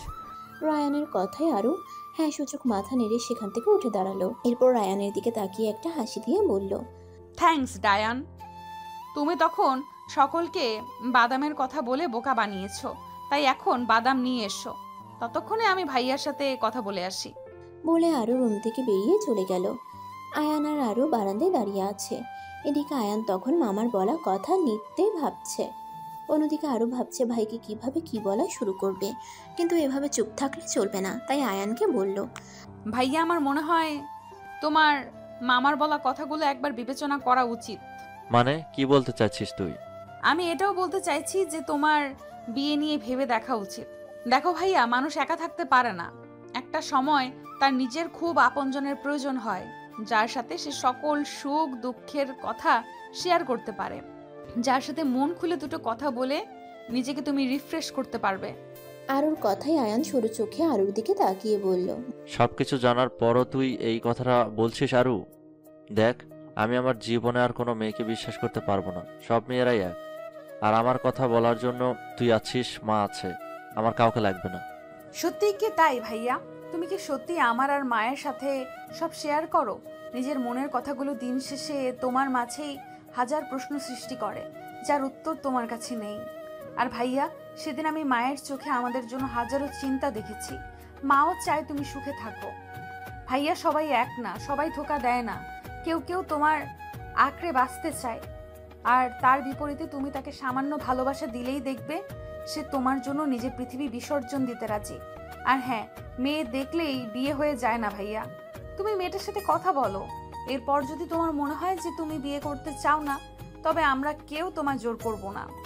কিন্তু আমি চাই না অন্য কাউকে ধোঁকা দিতে। ধোঁকা দিতে কে বলেছে? তুমি বিয়ের আগেই তাকে জানিয়ে দিবে তোমার অতীত সম্পর্কে। কিন্তু আরু, বোঝার চেষ্টা কর, আমি পারবো না আর কোনো মেয়েকে বিশ্বাস করতে। ওকে, তাহলে শোনো, তোমার একটা গল্প শোনাই। বলে আরু নিজের আর নাহিয়ানের কাহিনী ভাইকে বলল, কিন্তু তাদের দুজনকে গোপন করে। গল্প বলতে গিয়ে আরুর চোখে পানি চলে এলো, কিন্তু সে মাথা নিচু করে কাহিনী বলেই চলেছে। গল্প বলা শেষে মাথা তুলে আয়ানের দিকে তাকালো। আয়ান তখন অবাক চোখে আরুর দিকে তাকিয়ে আছে। এরপর আরুর দিকে তাকিয়ে বলল, তোর সাথে এত কিছু ঘটে গেছে আর তুই আমাদের কিছু বুঝতে দিসনি পর্যন্ত? আয়ানের কথায় কিছুটা অপ্রস্তুত হয়ে জোরপূর্বক হাসি দিয়ে আরু বলল, কি বলছো ভাইয়া?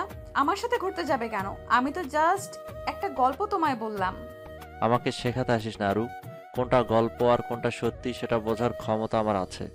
আয়ানের গম্ভীর আওয়াজে আরো ভয় পেয়ে গেল। এরপর আস্তে করে বলল, সরি ভাইয়া। আরও ভেবেছিল ওর ভাই রেগে যাবে, থাপ্পড় বা বকাবকি করবে, কিন্তু ওকে অবাক করে দিয়ে আয়ান বলে উঠল, কি করে এতটা চেঞ্জ হয়ে গেলি তুই আরু? যে তুই আগে সামান্য হাত কেটে গেলে বা কোনো কিছু ভেঙে বা নষ্ট হয়ে গেলে কেঁদে ফেটে পুরো বাসা পারলে মাথায় উঠাতে, সে তুই এত কিছু হয়ে যাওয়ার পরও একটা সাউন্ড অবধি করিসনি, কাউকে বুঝতে পর্যন্ত দিসনি নিজের মনের অবস্থা। সত্যি আমার সেদিনের সেই ছোট্ট বোনটা আজ অনেক বড় হয়ে গেছে। সত্যি সব মেয়ে এক না, সবাই ধোঁকা দেয় না। কেউ কেউ আছে যে ভালোবাসা আঁকড়ে বাঁচতে চায়, আর তার প্রমাণ আমার বোন। আমি বিয়ে করব আরু, কিন্তু এমন কাউকে যে আমার কষ্ট বুঝতে পারবে, আমার অতীত জেনেও আমাকে গ্রহণ করতে রাজি হবে। আয়ানের কথায় আরও কান্না ভেজা চোখে হাসি ফুটে উঠল, সাথে ঠোঁটের বিশ্ব জয় করা হাসি ও উচ্ছ্বাসের সাথে বলে উঠল, সত্যি ভাইয়া তুমি বিয়ে করবে? তাহলে আমি মাকে বলি মেয়ে দেখতে। বলে আয়ান বোনের মাথায় হাত বুলিয়ে দিয়ে মাথায় চুমু দিয়ে অতি আদরে বুকে আগলে নিল বোনকে। সত্যি নিজের বোনটাকে আজ অনেক ম্যাচিউর মনে হচ্ছে। কবে কখন এত বড় হয়ে গেল তা বুঝতেও পারেনি আয়ান। কেউ ওর এই ফুলের মতো বোনের ভালোবাসা উপেক্ষা করে চলে গেছে ভাবতেই তার উপর আয়ানের হাসি পেল আর নিজেকে পৃথিবীর সব থেকে ভাগ্যবান ভাই মনে হলো। আজ আয়ানের গলা ফাটিয়ে বলতে ইচ্ছে করছে, কে বলেছে বড়দের থেকেই আমাদের শিক্ষা নিতে হবে? অনেক সময় ছোটরা আমাদের যেই শিক্ষা দেয় তা হয়তো বড়দের থেকেও পাওয়া সম্ভব নয়। সন্ধ্যা থেকে আরও নাম্বারে প্রায় 100 বার ফোন করেছে নাহিয়ান, কিন্তু প্রতিবারই সুইচ অফ। নাহিয়ানের এখন আরুকে পৃথিবীর সব থেকে ইরেসপন্সিবল বলে মনে হচ্ছে। হঠাৎ করে কিছু একটা মনে হতেই নাহিয়ানের বুকটা কেঁপে উঠল। আরুর কি বিয়ে হয়ে গেছে আর সে তার স্বামীর সংসার নিয়ে ব্যস্ত? যে ফোন কোথায় কি অবস্থা আছে তা দেখার সময় নেই ওর। কথাটা ভাবতেই নাহিয়ানের বুকটা মোচড় দিয়ে উঠল। তাহলে কি আমি আমার আলুকে হারিয়ে ফেলবো? এক মনে কথাটা ভেবেই আবার পাগলের মতো হাসতে লাগলো আর নিজেই নিজেকে উপহাস করার ভঙ্গিতে পড়ল। আমার আরু, যাকে কষ্ট দিতে দুবার ভাবিনি তাকে নিজের বলতে কি একটুও লজ্জা লাগছে না? একটুও বিবেকে বাঁচছে না? কতটা স্বার্থপর আমি। ভগ্ন হৃদয়ে গিটার হাতে নিয়ে বারান্দায় চলে গেল নাহিয়ান। গিটারে সুর তোলার চেষ্টা করে বিরক্ত হয়ে গেল। আজ গিটারেও সুর উঠছে না তার। উঠবে কি করে? মন যেখানে অশান্ত সেখানে সুর উঠবে কি করে? সবকিছু বিষাদময় লাগছে নাহিয়ানের কাছে। মামা মামিরা সকলে চলে গেছে, তাদের বিদায় দিয়ে আরুরা সকলে মিলে তাদের আসরে বসেছে। আরও নিজেকে খুব হালকা মনে হচ্ছে নিজের মনের কথাগুলো কাউকে জানাতে পেরে। আজ মনে হচ্ছে মন থেকে একটা পাথর নেমে গেছে। রায়ানকে সবাই মিলে ধরেছে গান বলার জন্য।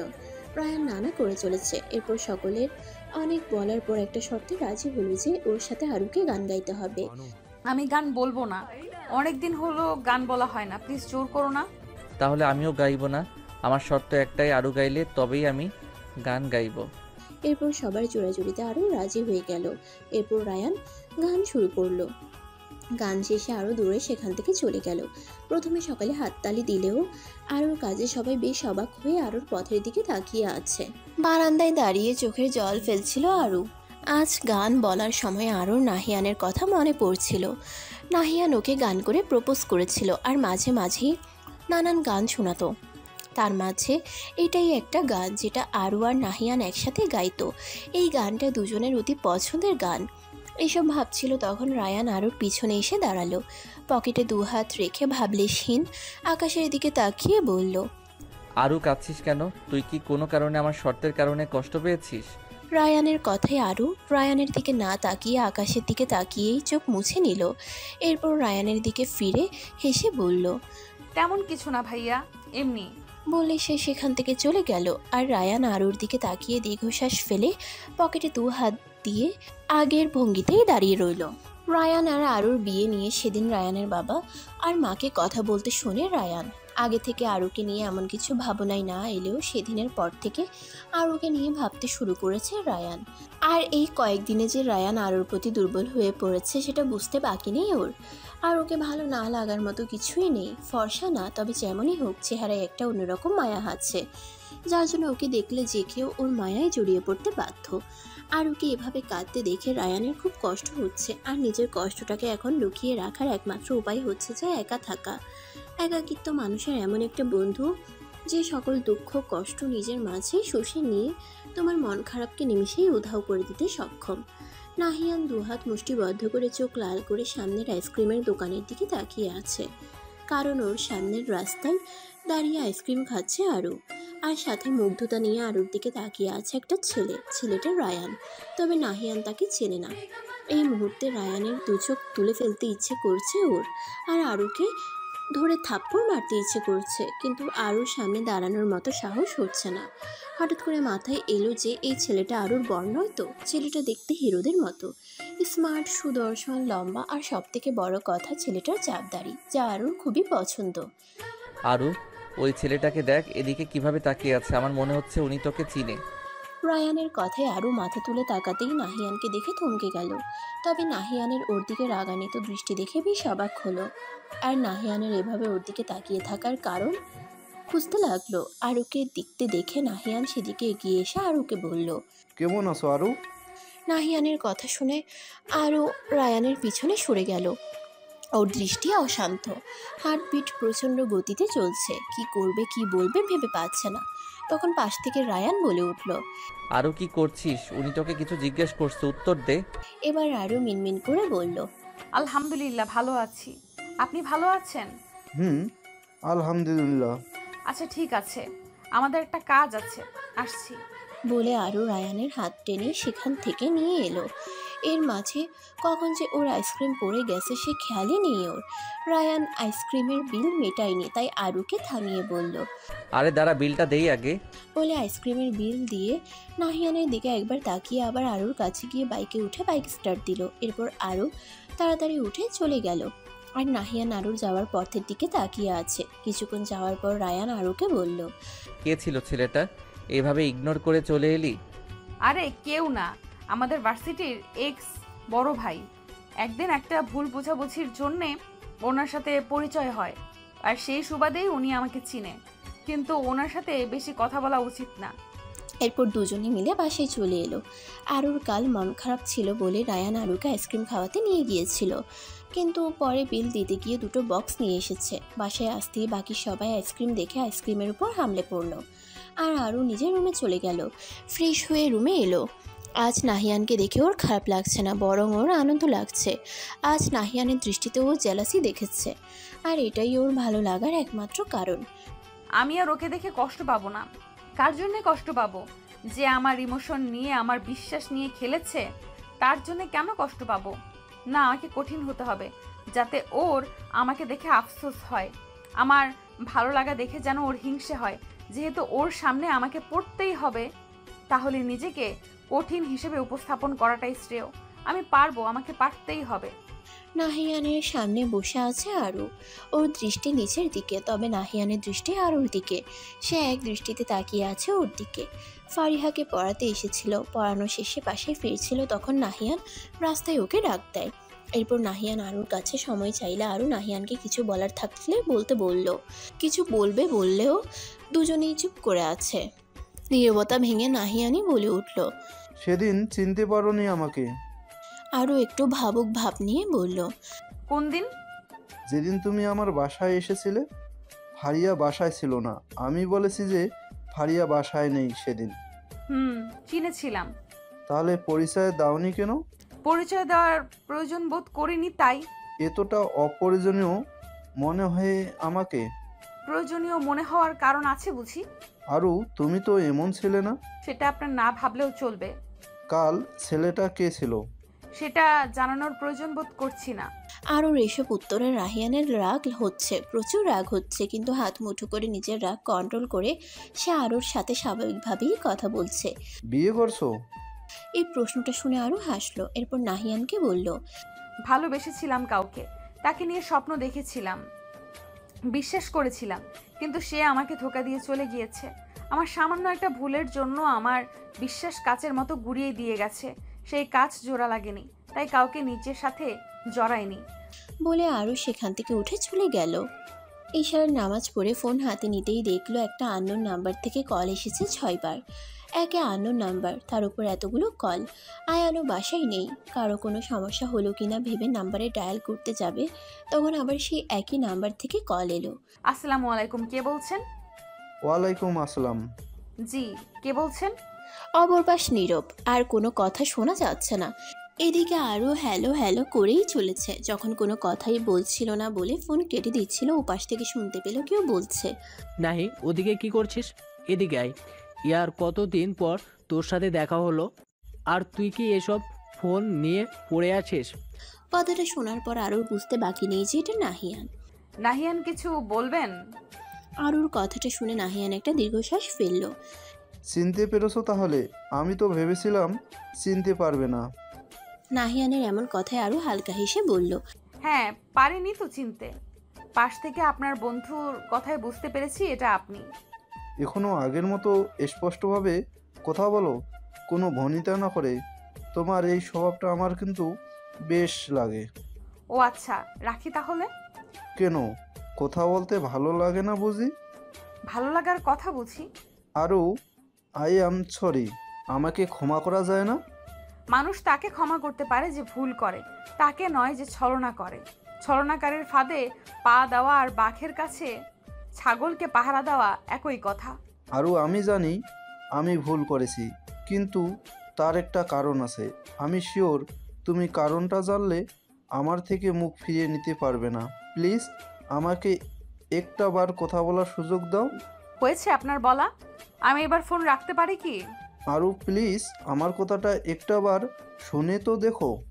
আরও আর কিছু না বলে ফোন কেটে দিল। নাহিয়ান সাথে সাথে আবার ট্রাই করলো, কিন্তু ফোন সুইচ অফ। আরও তুমি দেখো, তোমার সকল অভিমান আমি একদিনে ভেঙে দেব। আমি নিরুপায় ছিলাম সেদিন, কারো কাছে ঋণী ছিলাম আমি, আর তুমি একমাত্র উপায় ছিলে যার দ্বারা আমার ঋণ পরিশোধ করার সুযোগ এসেছিল।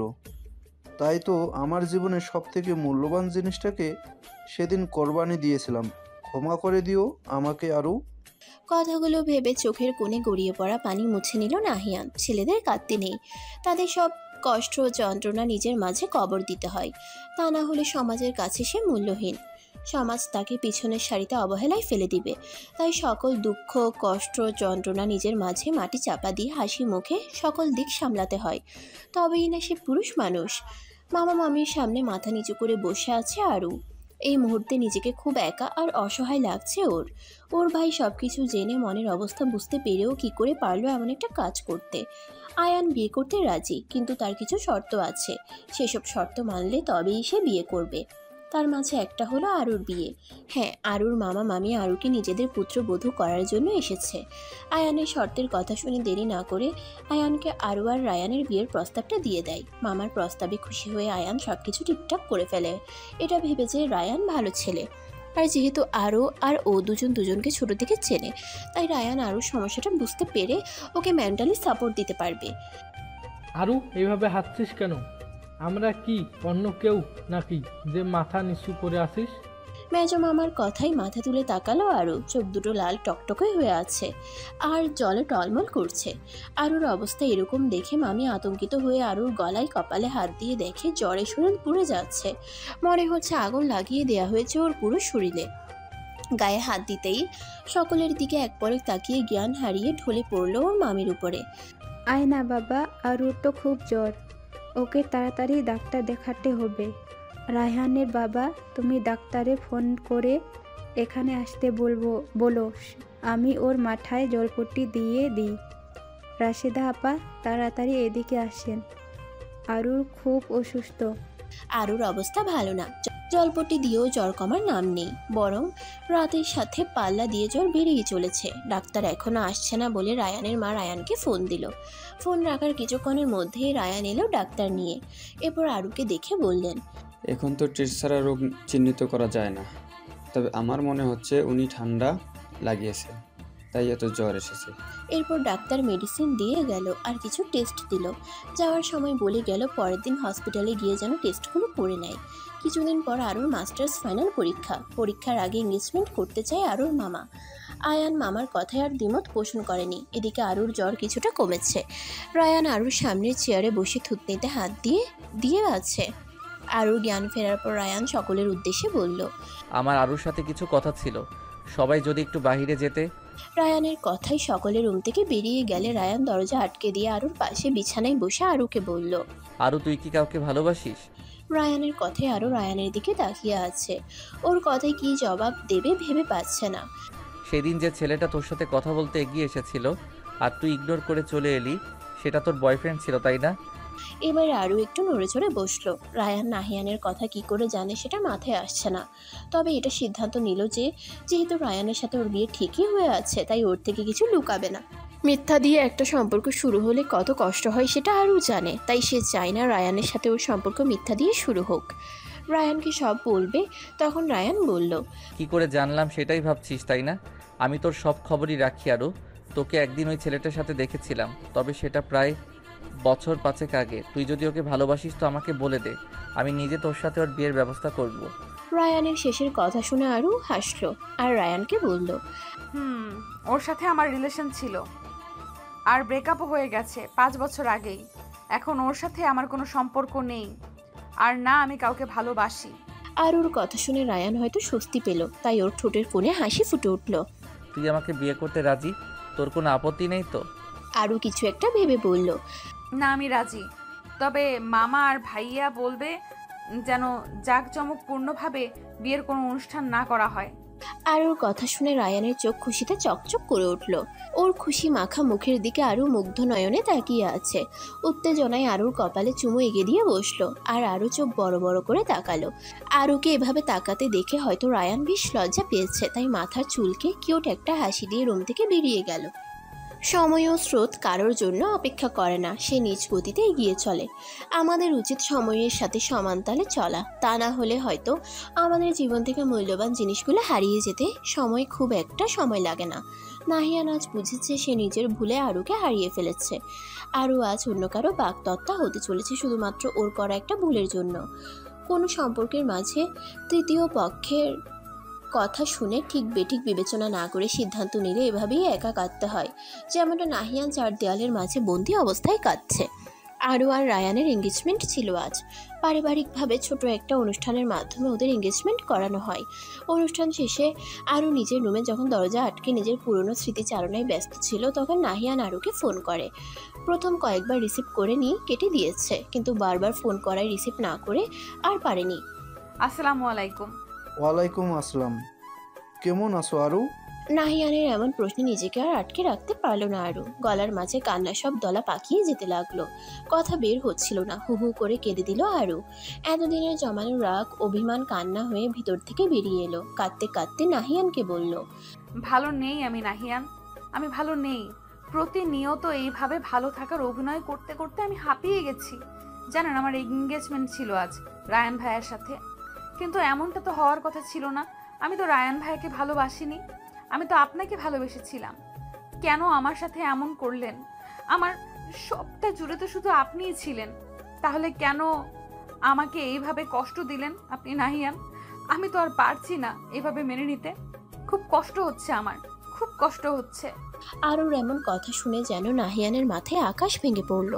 ওর মনে যেটুকু আশা ছিল আরুকে সবটা বলে ভুল বুঝাবুঝি দূর করে দিবে, সেই আশাটাও শেষ হয়ে গেল। আর আরুর মনের অবস্থা যে এখন কি সেটাও বুঝতে বাকি নেই ওর। আজও আরু ওকে ভালোবাসে ঠিক 5 বছর আগের মতো। আরুকে কি বলে সান্ত্বনা দেবে সে ভাষা নাহিয়ানের জানা নেই। আরু, আমি বুঝতে পারছি তোমার মনের অবস্থা। তুমি যদি বলো তো আমি তোমার ভাইয়ের সাথে কথা বলবো। নাহিয়ানের এমন কথায় আরুর হুঁশ ফিরে এলো। বুঝতে পারলো সে কি করেছে। চোখ মুছে স্বাভাবিক হওয়ার চেষ্টা করলো, কিন্তু কান্না থামছেই না। এতক্ষণ নাহিয়ান ফোনে হ্যালো হ্যালো করেই যাচ্ছিল, তখন আরু ফোনটা কেটে দিল। আর নাহিয়ান তখন থেকে ওভাবে বসেই কেঁদে চলেছে। ফোনের ভাইব্রেশনে পাশে থাকা ফোনের দিকে তাকিয়ে দেখে আরুর কোল। চোখ মুছে ফোন রিসিভ করলো। আম সরি, আমি তখন যা বলেছি তার জন্য আম রিয়েলি ভেরি সরি। আমি জানি আমার এসব বলা উচিত হয়নি, কিন্তু কি যে হয়ে গেছিল আমার বুঝতে পারিনি আমি। It's okay. By the way, congrats Aru. ধন্যবাদ। আচ্ছা আরু, আমি এখন রাখছি, আল্লাহ হাফেজ। বলে নাহিয়ান ফোন রেখে দিল। আজ ওর কষ্ট হচ্ছে, মনে হচ্ছে কেউ ওর থেকে ওর কলিজা ছিঁড়ে নিয়ে যাচ্ছে। এই 5টা বছরে একটা মুহূর্তের জন্য নাহিয়ান আরুকে বলতে পারেনি। মেহেদির জন্য আরুকে ছেড়ে দিয়েছিল। মেহেদি আর নাহিয়ান বেস্ট ফ্রেন্ড ছিল। নাহিয়ানের একবার অ্যাক্সিডেন্ট করে, যার ফলে নাহিয়ানের কর্নিয়া ক্ষতিগ্রস্ত হয় আর সে দৃষ্টিশক্তি হারিয়ে ফেলেছিল। ডাক্তাররা অনেক চিকিৎসা করেও আশার আলো দেখতে পাচ্ছিল না। অবশেষে একটাই রাস্তা ছিল, আই ট্রান্সপ্ল্যান্ট। কিন্তু সমস্যা হলো ডোনার পাওয়া। অনেক চেষ্টা করেও কোনো ডোনার পাওয়া গেল না। সবাই যখন আশা ছেড়ে দিয়েছে প্রায়, তখন মেহেদি দূতের মতো আসে। মেহেদির চাচার চোখ দুটো মেহেদি নাহিয়ানকে ডোনেট করতে চায়, কারণ ওর চাচা খুবই অসুস্থ ছিল। ডাক্তাররা তার বাঁচার আশা ছেড়ে দিয়েছিলেন। বাসার সবার সাথেও সে কথা বলেছে, সকলকে রাজি করিয়েছে। এর 2 দিন পর মেহেদির চাচার মৃত্যুর পর নাহিয়ানের অপারেশন হয়, আর নাহিয়ান দৃষ্টি ফিরে পায়।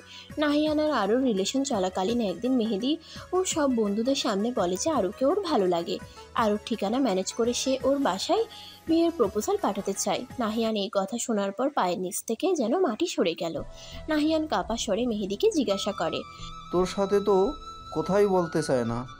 আর দেখ মেহেদি, তুই ওর সাথে যদি রিভেঞ্জ নেওয়ার জন্য বিয়ে করতে চাস তবে কিন্তু খুব ভুল করবি। না, আমি সত্যি ওকে লাইক করি, সত্যি ওকে বিয়ে করতে চাই। আমি ওকে ছাড়া লাস্ট কয়েকদিন কিছুই ভাবতে পারছি না। I think I am love with Aru. এর বিপরীতে নাহিয়ান আর কিছু বলতে পারেনি। মেহেদির চোখে সে কিছু একটা দেখেছে আর ভেবেছে, যেহেতু মেহেদি আরুকে পছন্দ করে, সেহেতু ও যদি জানতে পারে যে আমি আরুকে ভালোবাসি তাহলে বেশ কষ্ট পাবে। আর আমি চাই না আমার জন্য মেহেদি কষ্ট পাবে। তাই আমার উচিত আরু থেকে দূরে থাকা। আরুকে যদি আমি নিজেকেই নিয়ে কথা বলি আর আরুর কাছে নিজেকে খারাপ প্রমাণিত করতে পারি, তাহলে সে আমাকে ভুলে বুঝে আমার থেকে দূরে চলে যাবে আর মেহেদি আর ওর সম্পর্কটা এগিয়ে যাবে। এটা ভেবেই মেহেদি সেদিন আরুকে সেই মেসেজটা দেয়, যার পরিণাম আজকের এই দিন। কিন্তু সেদিন যে আরু এভাবে সব কিছু থেকে এভাবে হারিয়ে যাবে তা সে কল্পনাও করতে পারেনি। এরপর নাহিয়ানরা সকলে মিলে অনেক খুঁজেও আরুকে পায়নি। আর মেহেদি একসময় আরুকে ভুলে বিয়ে করে নিল তার বাবা মায়ের পছন্দের মেয়েকে, কিন্তু নাহিয়ানকে নিজের কাছে অপরাধী করে রাখলো। আরু, আমি আর তোমাকে কিছু বলবো না। তুমি সুখে থাকলেই আমি খুশি। সব সময় ভালোবাসলে যে তাকে পেতেই হবে তার কোনো মানে নেই। অনেক সময় ত্যাগের মাধ্যমে ভালোবাসা প্রকাশ করা যায়। আমি আর তোমার সাথে কন্ট্যাক্ট করব না। ভালো থেকো প্রিয়। আমাকে পারলে ক্ষমা করে দিও। আমি যে তোমার অপরাধী। রাত 12টা প্রায়। আরুর চোখে ঘুম নেই। ওর সামনে শুধু নাহিয়ানের সাথে কাটানো সময়গুলো ভেসে উঠছে। কি করে আমি রায়ান ভাইকে বিয়ে করব? আমার মনে যে অন্য কারো বাস, যার স্মৃতি এক মুহূর্তের জন্য আমার মন থেকে মুছে ফেলতে পারছি না। এইভাবে তো রায়ান ভাইকে ঠকানো হবে। আমি পারবো না এভাবে রায়ান ভাইকে ঠকাতে। নাহিয়ান, কেন এমন করলেন আপনি? আমি যে পারছি না আপনাকে ভুলে যেতে। আপনি আবার আমার জীবনে এসে আমার জীবনটাকে কেন এলোমেলো করে দিয়ে গেলেন? কেন? আরুর ভাবনার মাঝেই ফোন বেজে উঠল। স্ক্রিনে ভেসে উঠেছে রায়ানের নাম। এত রাতে রায়ান ফোন দেয়াই বেশ অবাক হলো। আসসালামু আলাইকুম। ওয়ালাইকুম আসসালাম। ঘুম আসনি এখনো? না, তুমি ঘুমাওনি কেন? ঘুম আসছে না, এক্সাইটমেন্টে আমি পাগল হয়ে যাচ্ছি রে। কেন? সে তুই বুঝবি না, তোর তার ছেঁড়া মাথায় এসব ঢুকবে না। একদম আমাকে তার ছেঁড়া বলবে না বলে দিচ্ছি। বলবো, বেশ করব। আর যেটা বলতে ফোন দিলাম, কাল কি ফ্রি আছিস? না, কাল আমার টিউশনই আছে। শেষ হবে কখন? সন্ধ্যার দিকে। কেন বলো তো? একটু দরকার ছিল। পরশু আমি ফ্রি আছি, পরশু দেখা করি। আমারও তোমাকে কিছু কথা বলার আছে। আচ্ছা ঠিক আছে, এখন ঘুমিয়ে পড়। বলে ফোন রেখে দিল রায়ান। একটা চিরকুট হাতে নিয়ে বসে আছে আরু। চিরকুটটা নাহিয়ানের লেখা। আজ ফারিহাকে পড়ানো শেষে যখন উঠছিল তখন ফারিহা আরুকে চিরকুটটা দিয়ে বলল, মিস, চাচু এটা তোমাকে দিতে বলেছে।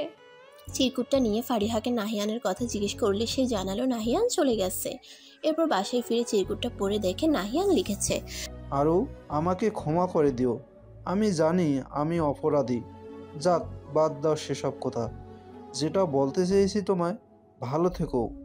আমি জানি আমাকে এখনও ভালোবাসো তুমি, কিন্তু আমার করা ভুলের জন্য আমাকে ক্ষমা করতে পারছো না। আর না পারছো আমার সাথে স্বাভাবিক হতে। আমাকে দেখলেই তো তোমার অতীতের কথা মনে পড়ে, কষ্ট পাও, সেটাও আমি জানি। তাই আমার করা ভুলের জন্য আমি ক্ষমা চাওয়ারও যোগ্য না। আর একটা কথা, তুমি খুব ভালো মেয়ে। যার সাথে বিয়ে ঠিক হয়েছে সে সম্ভবত তোমার কাজিন। তার মানে তোমরা একে অপরকে ভালোভাবে চেনো। তাই বলবো, আমাকে ভুলে গিয়ে যার সাথে বিয়ে ঠিক হয়েছে তাকে আপন করে নিয়ে তার সাথে সুখী হও। প্রথম ভালোবাসা ভুলে যাওয়া কঠিন, আমি জানি, কিন্তু তোমাকে পারতে হবে, আমাকে ভুলে যেতে হবে। আমি জানি তোমার মতো মেয়েকে কোনো কারণ ছাড়াই ভালোবাসা যায়, যেমনটা আমি বেসেছিলাম। আর তোমাকে পেয়েও সেই হারায় যার নসিব খারাপ, যেমন আমি চলে যাচ্ছি। হয়তো আর কখনো দেখা হবে না, হয়তো বা হবে, তবে সারা জীবন তুমি আমার কাছে একটা বৃষ্টি ভেজা স্বপ্ন হয়ে থাকবে, যে স্বপ্ন আমাকে বাকি জীবন বাঁচিয়ে রাখতে সাহায্য করবে। ভালো থেকো, সুখী হও, এটাই আমার একমাত্র চাওয়া। চিরকুট পড়ে আরুর মাথা ঘুরছে। কি বলছে এসব নাহিয়ান? সে আরুকে ভালোবেসেছিল? তাহলে সেদিনের সেই মেসেজটা কি ছিল? কি এমন হয়েছিল সেদিন যে নাহিয়ান ওকে এভাবে ছেড়ে দিল? কোনটা সত্যি আর কোনটা মিথ্যা সেটা ভেবে পাচ্ছে না ও। কিন্তু এটা বুঝতে পারছে নাহিয়ান ওর থেকে কিছু লুকাচ্ছে। কিন্তু সে উত্তরটা দেওয়ার জন্য সে আর রইল না, চলে গেল আবার তার জীবন থেকে ঠিক 5 বছর আগের মতো। সঠিক সময়ে সঠিক সিদ্ধান্ত নিতে না পারলে জীবনের মোড় কোথায় থেকে কোথায় চলে যায় তা আমাদের কল্পনারও বাহিরে চলে যায়। যে কোনো সম্পর্কে যদি ভালোবাসার থেকে ইগো আর অভিমানের পাল্লা ভারী হয় তাহলে সেই সম্পর্ক শেষ হতে খুব একটা সময় লাগে না, যেমনটা আরও আর নাহিয়ানের জীবনে ঘটেছে। সেদিন আরও নিজের অভিমানটাকে যদি সাইডে রেখে নাহিয়ানের কথাটা একটাবার শুনতো তাহলে আজ তারা হয়তো একসাথে থাকতো। সেদিন নাহিয়ানের চিঠি পাওয়ার পর আরও নাহিয়ানের সাথে কন্ট্যাক্ট করার চেষ্টা করেছিল, কিন্তু কোনোভাবেই ও কন্ট্যাক্ট করতে পারেনি। এমনকি সোশ্যাল মিডিয়াতেও নাহিয়ানের কোনো খোঁজ সে পায়নি। রায়ানকেও সবটা জানায় আরু। রায়ানও আরুকে আশ্বাস দেয় যে তার যথাসাধ্য চেষ্টা সে করবে। দুজনে মিলে হাজার চেষ্টা করেও যখন নাহিয়ানের খোঁজ পায়নি তখন আরও সকল আশা ছেড়ে দেয়। এদিকে বাসা থেকেও বিয়ের কথা বলছে, কি করবে কিছু ভেবে পাচ্ছিল না। এরপর ভগ্ন হৃদয় নিয়ে বাসায় বলে দেয় বিয়ের জন্য সে প্রস্তুত। কারণ আরও বুঝে গিয়েছিল যে হারিয়ে যায় তাকে খুঁজে পাওয়া যায়, কিন্তু যে নিজে থেকে লুকিয়ে থাকে তাকে খুঁজে পাওয়া আর বালির মাঝে সূচ খোঁজা একই কথা। অবশেষে আরুর কথা মতো ঘরোয়াভাবেই বিয়ে হয় আরু আর রায়ানের। রায়ানের সাথে বিয়ে হয়েছে প্রায় 8 মাস হলো। এই 8 মাসে রায়ানের প্রতি আরুর শ্রদ্ধা দিন দিন বেড়েই যাচ্ছে। আরুর অতীত জানার পরও প্রতি মুহূর্তে আরুকে মানসিকভাবে সাপোর্ট করে গেছে সে। রায়ান আরুকে ভালোবাসে, সেটা রায়ান আরুকে মুখে না বললেও ওর কাজকর্মে আরু সেটা অনেক আগেই বুঝে গেছে। একটা ছাদের নিচে থাকার পরও কোনোদিন জোর করেনি আরুকে, চাইলেই নিজের অধিকার আদায় করতে পারত, কিন্তু সেটা সে কখনোই করেনি। এভাবে আরুর নাহিয়ানের কথা ভেবে রায়ানকে কষ্ট দেওয়া উচিত না, তাই আরও একটি সিদ্ধান্ত নিয়েছে। সে রায়ানের সাথে ওর সম্পর্ক আরও 10টা স্বামী স্ত্রীর মতো স্বাভাবিক করার চেষ্টা করবে। রায়ান বাসায় ফিরে দেখে বাসায় আরু ছাড়া কেউ নেই। দরজা ঠেলে ভিতরে প্রবেশ করতে করতে আরুকে বাসার সবার কথা জিজ্ঞেস করলো। আরু বাসার সবাই কোথায় গেছে? মামা মামি অনন্যাকে নিয়ে গ্রামে গেছে, কি নাকি দরকার আছে তাই। তুই বাসায় একা আছিস সেটা আমাকে ফোন করে জানাতে পারতি। তুমি তো এসেছো, এখন আর এসব বলে কি হবে?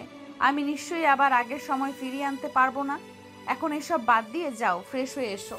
রায়ান আরুর দিকে প্রকুচকে তাকিয়ে বলল, কি রে এভাবে শাড়ি পরে সেজে গুজে বসে আছিস কেন? কোথাও যাবি নাকি? রায়ানের কথায় আরুর বেশ রাগ হলো। ওর জন্য সেজে বসে আছে আর ওকে না এভাবে বলছে?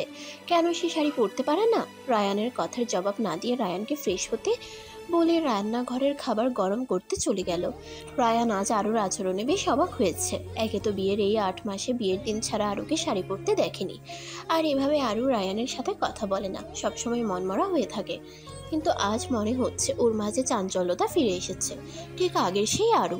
ফ্রেশ হয়ে রুমে এসে দেখে আরু সব খাবার রুমেই নিয়ে এসেছে। এবার রায়ান আর কৌতূহল দমিয়ে রাখতে পারলো না, আরুকে প্রশ্ন করেই ফেললো, কি ব্যাপার আরু, আজ তোর আচরণ অন্যরকম লাগছে কেন? সেটা আমি কি জানি, এসো খেতে বসো। এরপর দুজনে মিলে রাতের খাবার খেয়ে নিল। আরও সবকিছু গুছিয়ে রাখতে রাখতে রায়ান ল্যাপটপ নিয়ে বসলো। সবকিছু গুছিয়ে এসে আরও রায়ানকে বলল, ভাইয়া চলো ছাদে যাই। রায়ান ল্যাপটপ থেকে মাথা না উঁচিয়েই বলল। রায়ানের আরুর কথায় কোনো প্রতিক্রিয়া না দেখে আরও আবার রায়ানকে একই কথা বলল, ভাইয়া চলো ছাদে যাই। এবার রায়ান অবিশ্বাসের দৃষ্টি নিয়ে আরুর দিকে তাকিয়ে বলল, তুই কি আমাকে বলছিস ছাদে যেতে? তো এইখানে তুমি আর আমি ছাড়া কি অন্য কেউ আছে? না তা নেই, কিন্তু এখন ছাদে গিয়ে কি করবি? ছাদে গিয়ে ভূত প্রেতদের সাথে আড্ডা দিব। বলে রেগে জোরে দরজা ধাক্কা দিয়ে রুম থেকে বেরিয়ে গেল আরু। আর রায়ান আরুর যাওয়ার পথের দিকে তাকিয়ে রইল। এরপর মুচকি হেসে ল্যাপটপ বন্ধ করে ছাদের দিকে পা বাড়ালো রায়ান। ছাদের এক কোণে রেলিং ধরে দাঁড়িয়ে আছে আরু। খোলা চুল আর শাড়ির আঁচল বাতাসে উড়ছে। এগুলো চুলগুলো বাতাসে উড়ে আরুর মুখে পড়ছে, কিন্তু আরুর সেদিকে হুঁশ নেই। সে এক দৃষ্টিতে চাঁদের দিকে তাকিয়ে আছে। রায়ান ছাদে এসে আরুকে এভাবে দাঁড়িয়ে থাকতে দেখে আরুর পাশে রেলিং ধরে দাঁড়ালো। আরু কি হয়েছে তোর বলতো? আজ এমন আজব বিহেভ করছিস কেন? আরু রায়ানের প্রশ্নের কোনো জবাব দিল না, বরং উল্টো রায়ানকে প্রশ্ন করলো যে, আমাকে ভালোবাসো? আরুর এমন প্রশ্নে রায়ান বেশ অবাক হলো। হঠাৎ এই প্রশ্ন? আমি যা বলেছি তার উত্তর দাও, বলে আরু রায়ানের মুখোমুখি হয়ে দাঁড়ালো। রায়ান আরুর দিকে তাকিয়ে চমকে উঠল। আরুর দু চোখ ভেজা, তবে সে চোখে ও অন্য কিছু দেখতে পাচ্ছে, গভীর মায়া আর আকুতি সেই চোখে। তবে রায়ান চায় না আরুকে মিথ্যা বলতে, সে তো আগে থেকেই চাইতো আরুকে নিজের মনের কথা জানাতে। আজ যেহেতু সুযোগ এসেছে সেহেতু বলে দেওয়াটাই বুদ্ধিমানের কাজ। এবার রায়ান আরুর সামনে হাঁটু গেড়ে বসে আরুর হাত দুটো নিজের হাতের মুঠোয় নিয়ে আরুকে নিজের মনের মাঝে লুকিয়ে রাখা কথা জানিয়ে দিল। হ্যাঁ আরু, আমি ভালোবাসি তোকে। অনেক ভালোবাসি। এবার আরও রায়ানের সামনে বসে রায়ানকে বলল, আমি জানি আমি তোমায় এখনো ভালোবাসতে পারিনি, কিন্তু আমি চাই তোমায় ভালোবাসতে।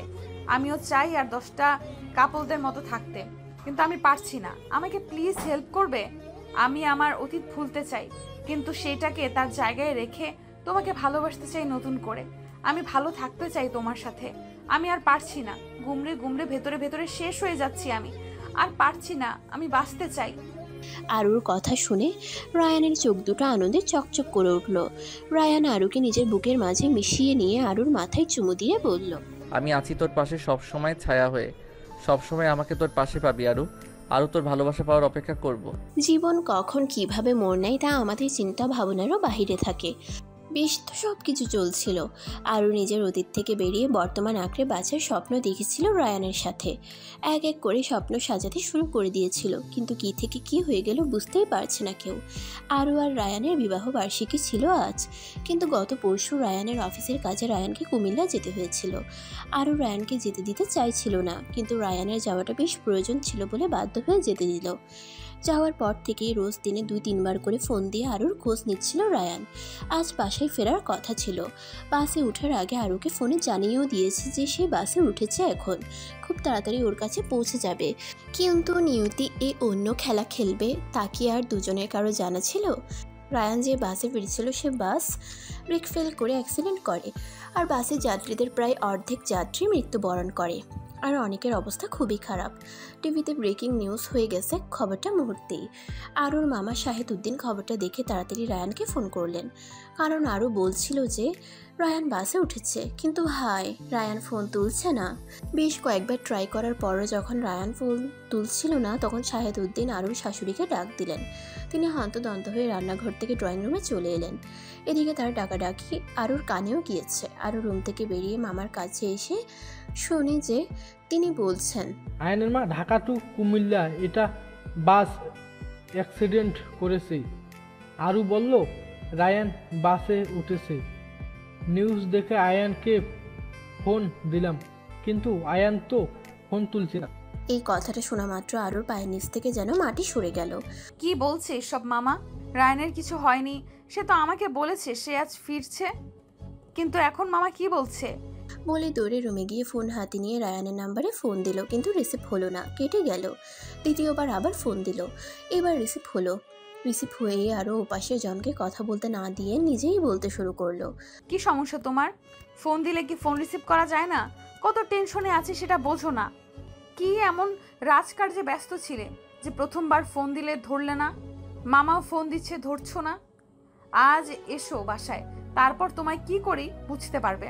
কথাগুলো এক নাগারে বলে থামলো আরু, কিন্তু এরপর অপর পাশ থেকে যা শুনলো, শোনার সাথে সাথে ফোন হাত থেকে পড়ে গেল, আর আরু কাঁদতে কাঁদতে মাটিতে লুটিয়ে পড়লো।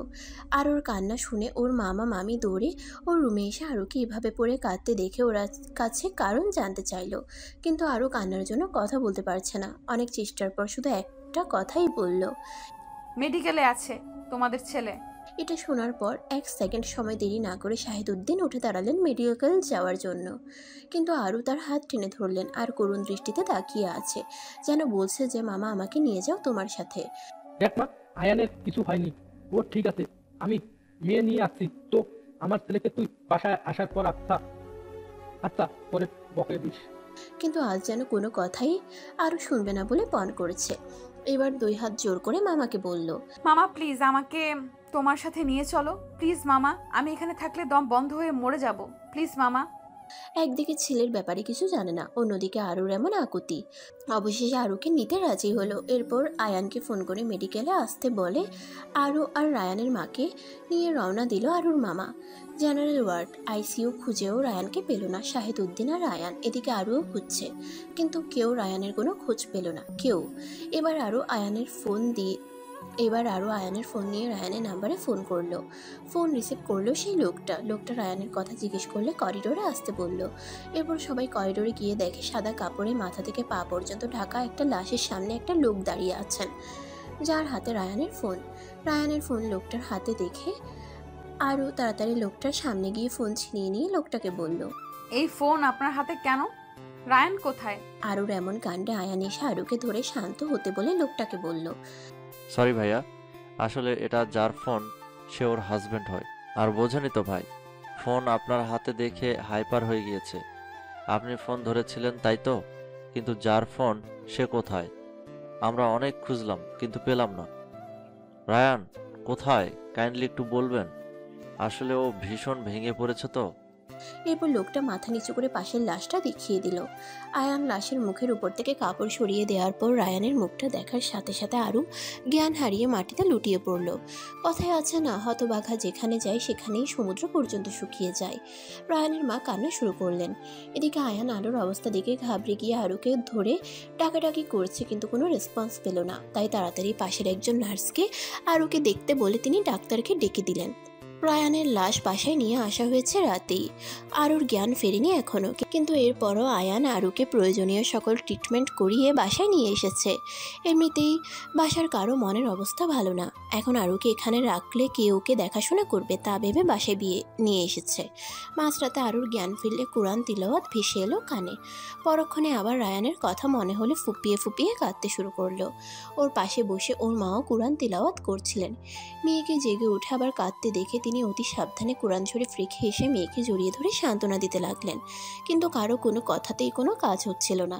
এরপর আয়ান এসে অনেক কষ্টে ওকে বুঝিয়ে ঘুম পাড়িয়ে দিল। শেষবারের মতো চিরতরে বিদায় দিল রায়ানকে। শেষ দেখার সময় আরও দু চোখ স্থির হয়ে আছে, চোখ দিয়ে এক ফোঁটা পানি অবধি গড়িয়ে পড়েনি, শুধু রায়ানকে দেখছিল। যেন হাজার বছর এভাবে তাকিয়ে থাকলেও মন ভরবে না। যেতে দিতে নাহি চাই, তবু যেতে দিতে হয়। আরও একদম পাথরের মতো হয়ে গেছে, কোনো কথার কোনো রিয়াকশন নেই। ঘুম ভাঙার পর থেকে কারোর সাথে কোনো কথা বলছে না। এদিকে সবার মনের অবস্থাও ভালো না। ওদিকে আবার আরুকে এভাবে দেখে সবাই বেশ ঘাবড়ে গেল। না জানি মেয়েটার কি হয়ে যায়। সকলে মিলে আরুকে কথা বলানোর চেষ্টা করিয়েও কোনো লাভ হলো না। আরুর মুখ থেকে একটা শব্দ বিয়ে করতে পারলো না, খাওয়াতেও পারলো না। সারাক্ষণ সে জায়নামাজে বসে রইল। সন্ধ্যার দিকে হঠাৎ করে জ্ঞান হারিয়ে পড়ে গেল আরু, আর এতে সবাই ভয় পেয়ে গেল। আয়ান তাড়াতাড়ি করে ডাক্তারকে ফোন করে বাসায় ডাকলো। ডাক্তার বললেন ওকে জোর করে খাওয়াতে আর কথা বলাতে, তা না হলে ও আরো বেশি অসুস্থ হয়ে যাবে বলে ডাক্তার চলে গেলেন। এরপর আরুর জ্ঞান ফিরে এলে আয়ান আরুকে খাওয়াতে চাইলে আরু শুধু ওর ভাইয়ের দিকে তাকিয়ে রইল। অনেক চেষ্টার পর আয়ান আরুর মুখে সামান্য একটু খাবার তুলে দিতে সক্ষম হলো, কিন্তু সেটাও পেটে সইল না, বমি করে বের করে দিল। ফ্রেশ হয়ে রুমে এসে বসতেই কিছু একটা মাথায় আসতেই তাড়াতাড়ি ব্যাগ খুলে একটা রিপোর্ট বের করলো। রিপোর্টটা নিয়ে আজ ওর আর রায়ানের হসপিটালে যাওয়ার কথা ছিল। রিপোর্টটা আরও নিজেই নিয়ে এসেছে, কিন্তু খুলে দেখেনি। রায়ানের সাথে একসাথে দেখবে বলে বেশ এক্সাইটেড ছিল দুজনে, কিন্তু সেই আশা আর পূরণ হলো না।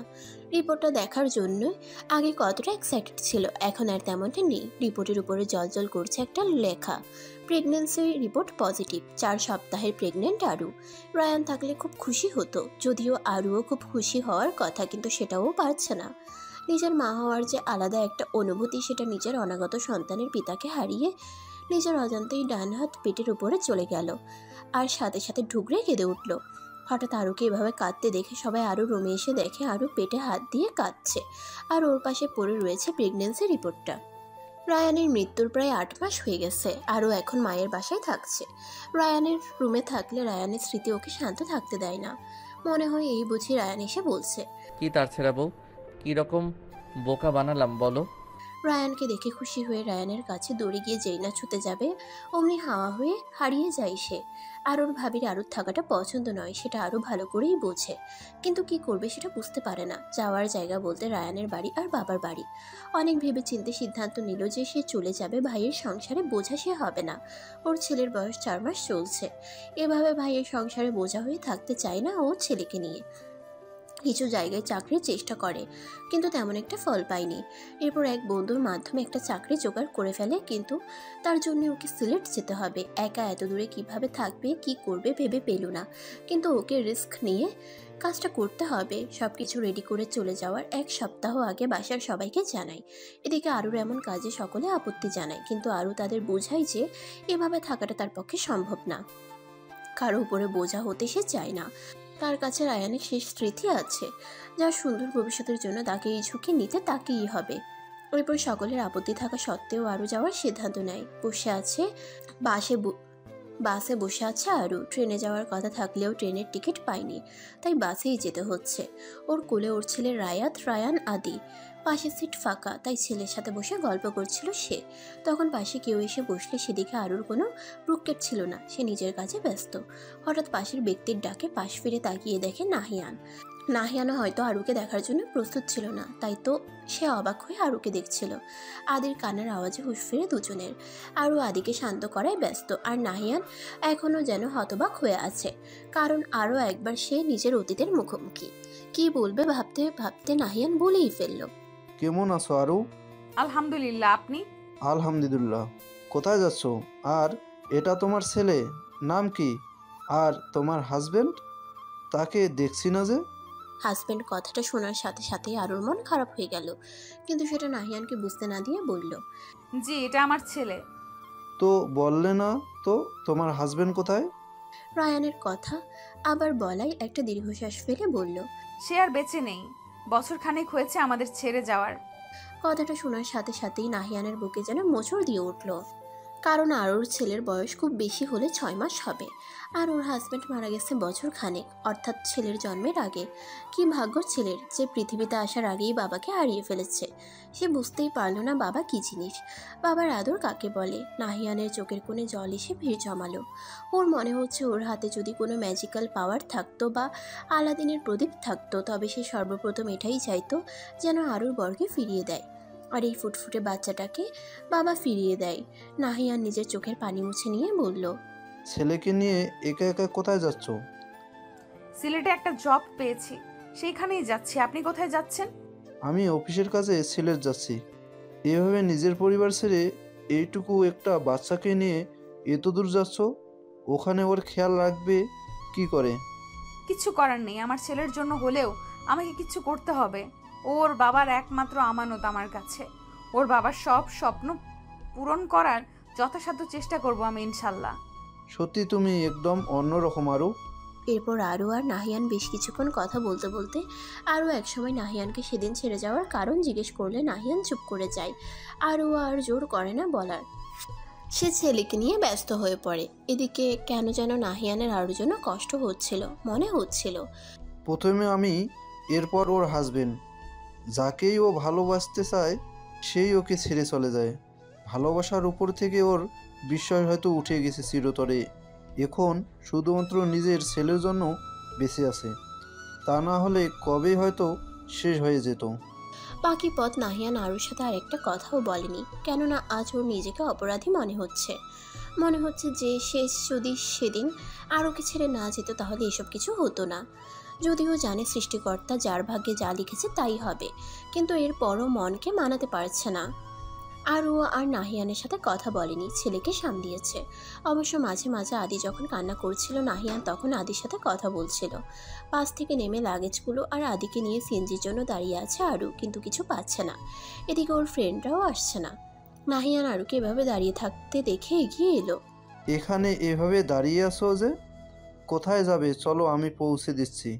না না ধন্যবাদ, আমার ফ্রেন্ড আসবে। নাহিয়ান কিছু একটা বলতে চাচ্ছিল কিন্তু বলতে পারছে না, সংকোচ বোধ করছে। আরও নাহিয়ানের দিকে তাকিয়ে বুঝতে পেরে নাহিয়ানকে বলল, কিছু বলবেন? নাহিয়ান আমতা আমতা করে বলল, আরু দেখো, তোমার ছেলে এখনো অনেক ছোট। দুদিন পর যখন সে বলবে যে ওর বাবাকে, তখন তুমি কি বলবে? আশেপাশে সকলের বাবা দেখে যখন বাবার কাছে যাওয়ার বায়না ধরবে তখন তুমি কি করবে?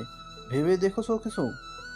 আরু নাহিয়ানের কথা বুঝতে না পেরে ভ্রুকুচকে ওর দিকে তাকিয়ে বলল, কি বলতে চান পরিষ্কার করে বলবেন প্লিজ?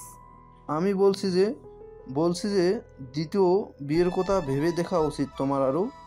নাহিয়ানের এমন কথায় ওর দিকে অগ্নি দৃষ্টি নিক্ষেপ করলো আরু। এরপর বলল, আমি চাই না আমার এই অভিশপ্ত জীবনের সাথে আর কারো জীবন জড়িয়ে সে মৃত্যুর দিকে ধাবিত হোক।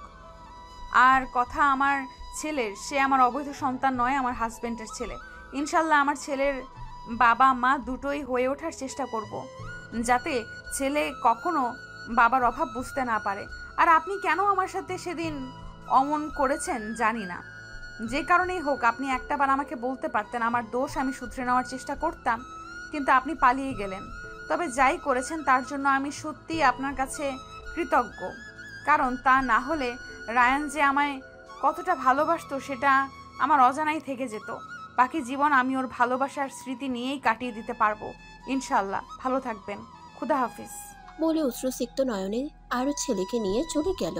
আর নাহিয়ান পকেটে হাত দিয়ে আরও যাওয়ার পথের দিকে তাকিয়ে দীর্ঘশ্বাস ফেললো আর ভাবলো, আমার ভালো থাকা মন্দ থাকা সব তোমায় ঘিরে। আরও ওই দিনগুলো যে আমি কিভাবে কাটিয়েছি সেটা একমাত্র আমি জানি। তবে তুমি ভালো আছো ভেবে মনের কোনো একটা শান্তি ছিল, কিন্তু তোমাকে এভাবে দেখে আবার পুরনো ক্ষতগুলো তাজা হয়ে উঠল। আর ভালো থাকবো কি করে বলো? তবে তুমি ভালো থেকো, ছেলেকে প্রতিষ্ঠিত করে তোলো। ভালো থেকো প্রিয়। যতক্ষণ পর্যন্ত আরু আর আদিকে দেখা যায় ততক্ষণ তাকিয়ে রইল। আর দেখতে দেখতে একসময় চোখের আড়াল হয়ে গেল। তা মা, ছেলে আর নাহিয়ানও চলল নিজ গন্তব্যে। সমাপ্ত।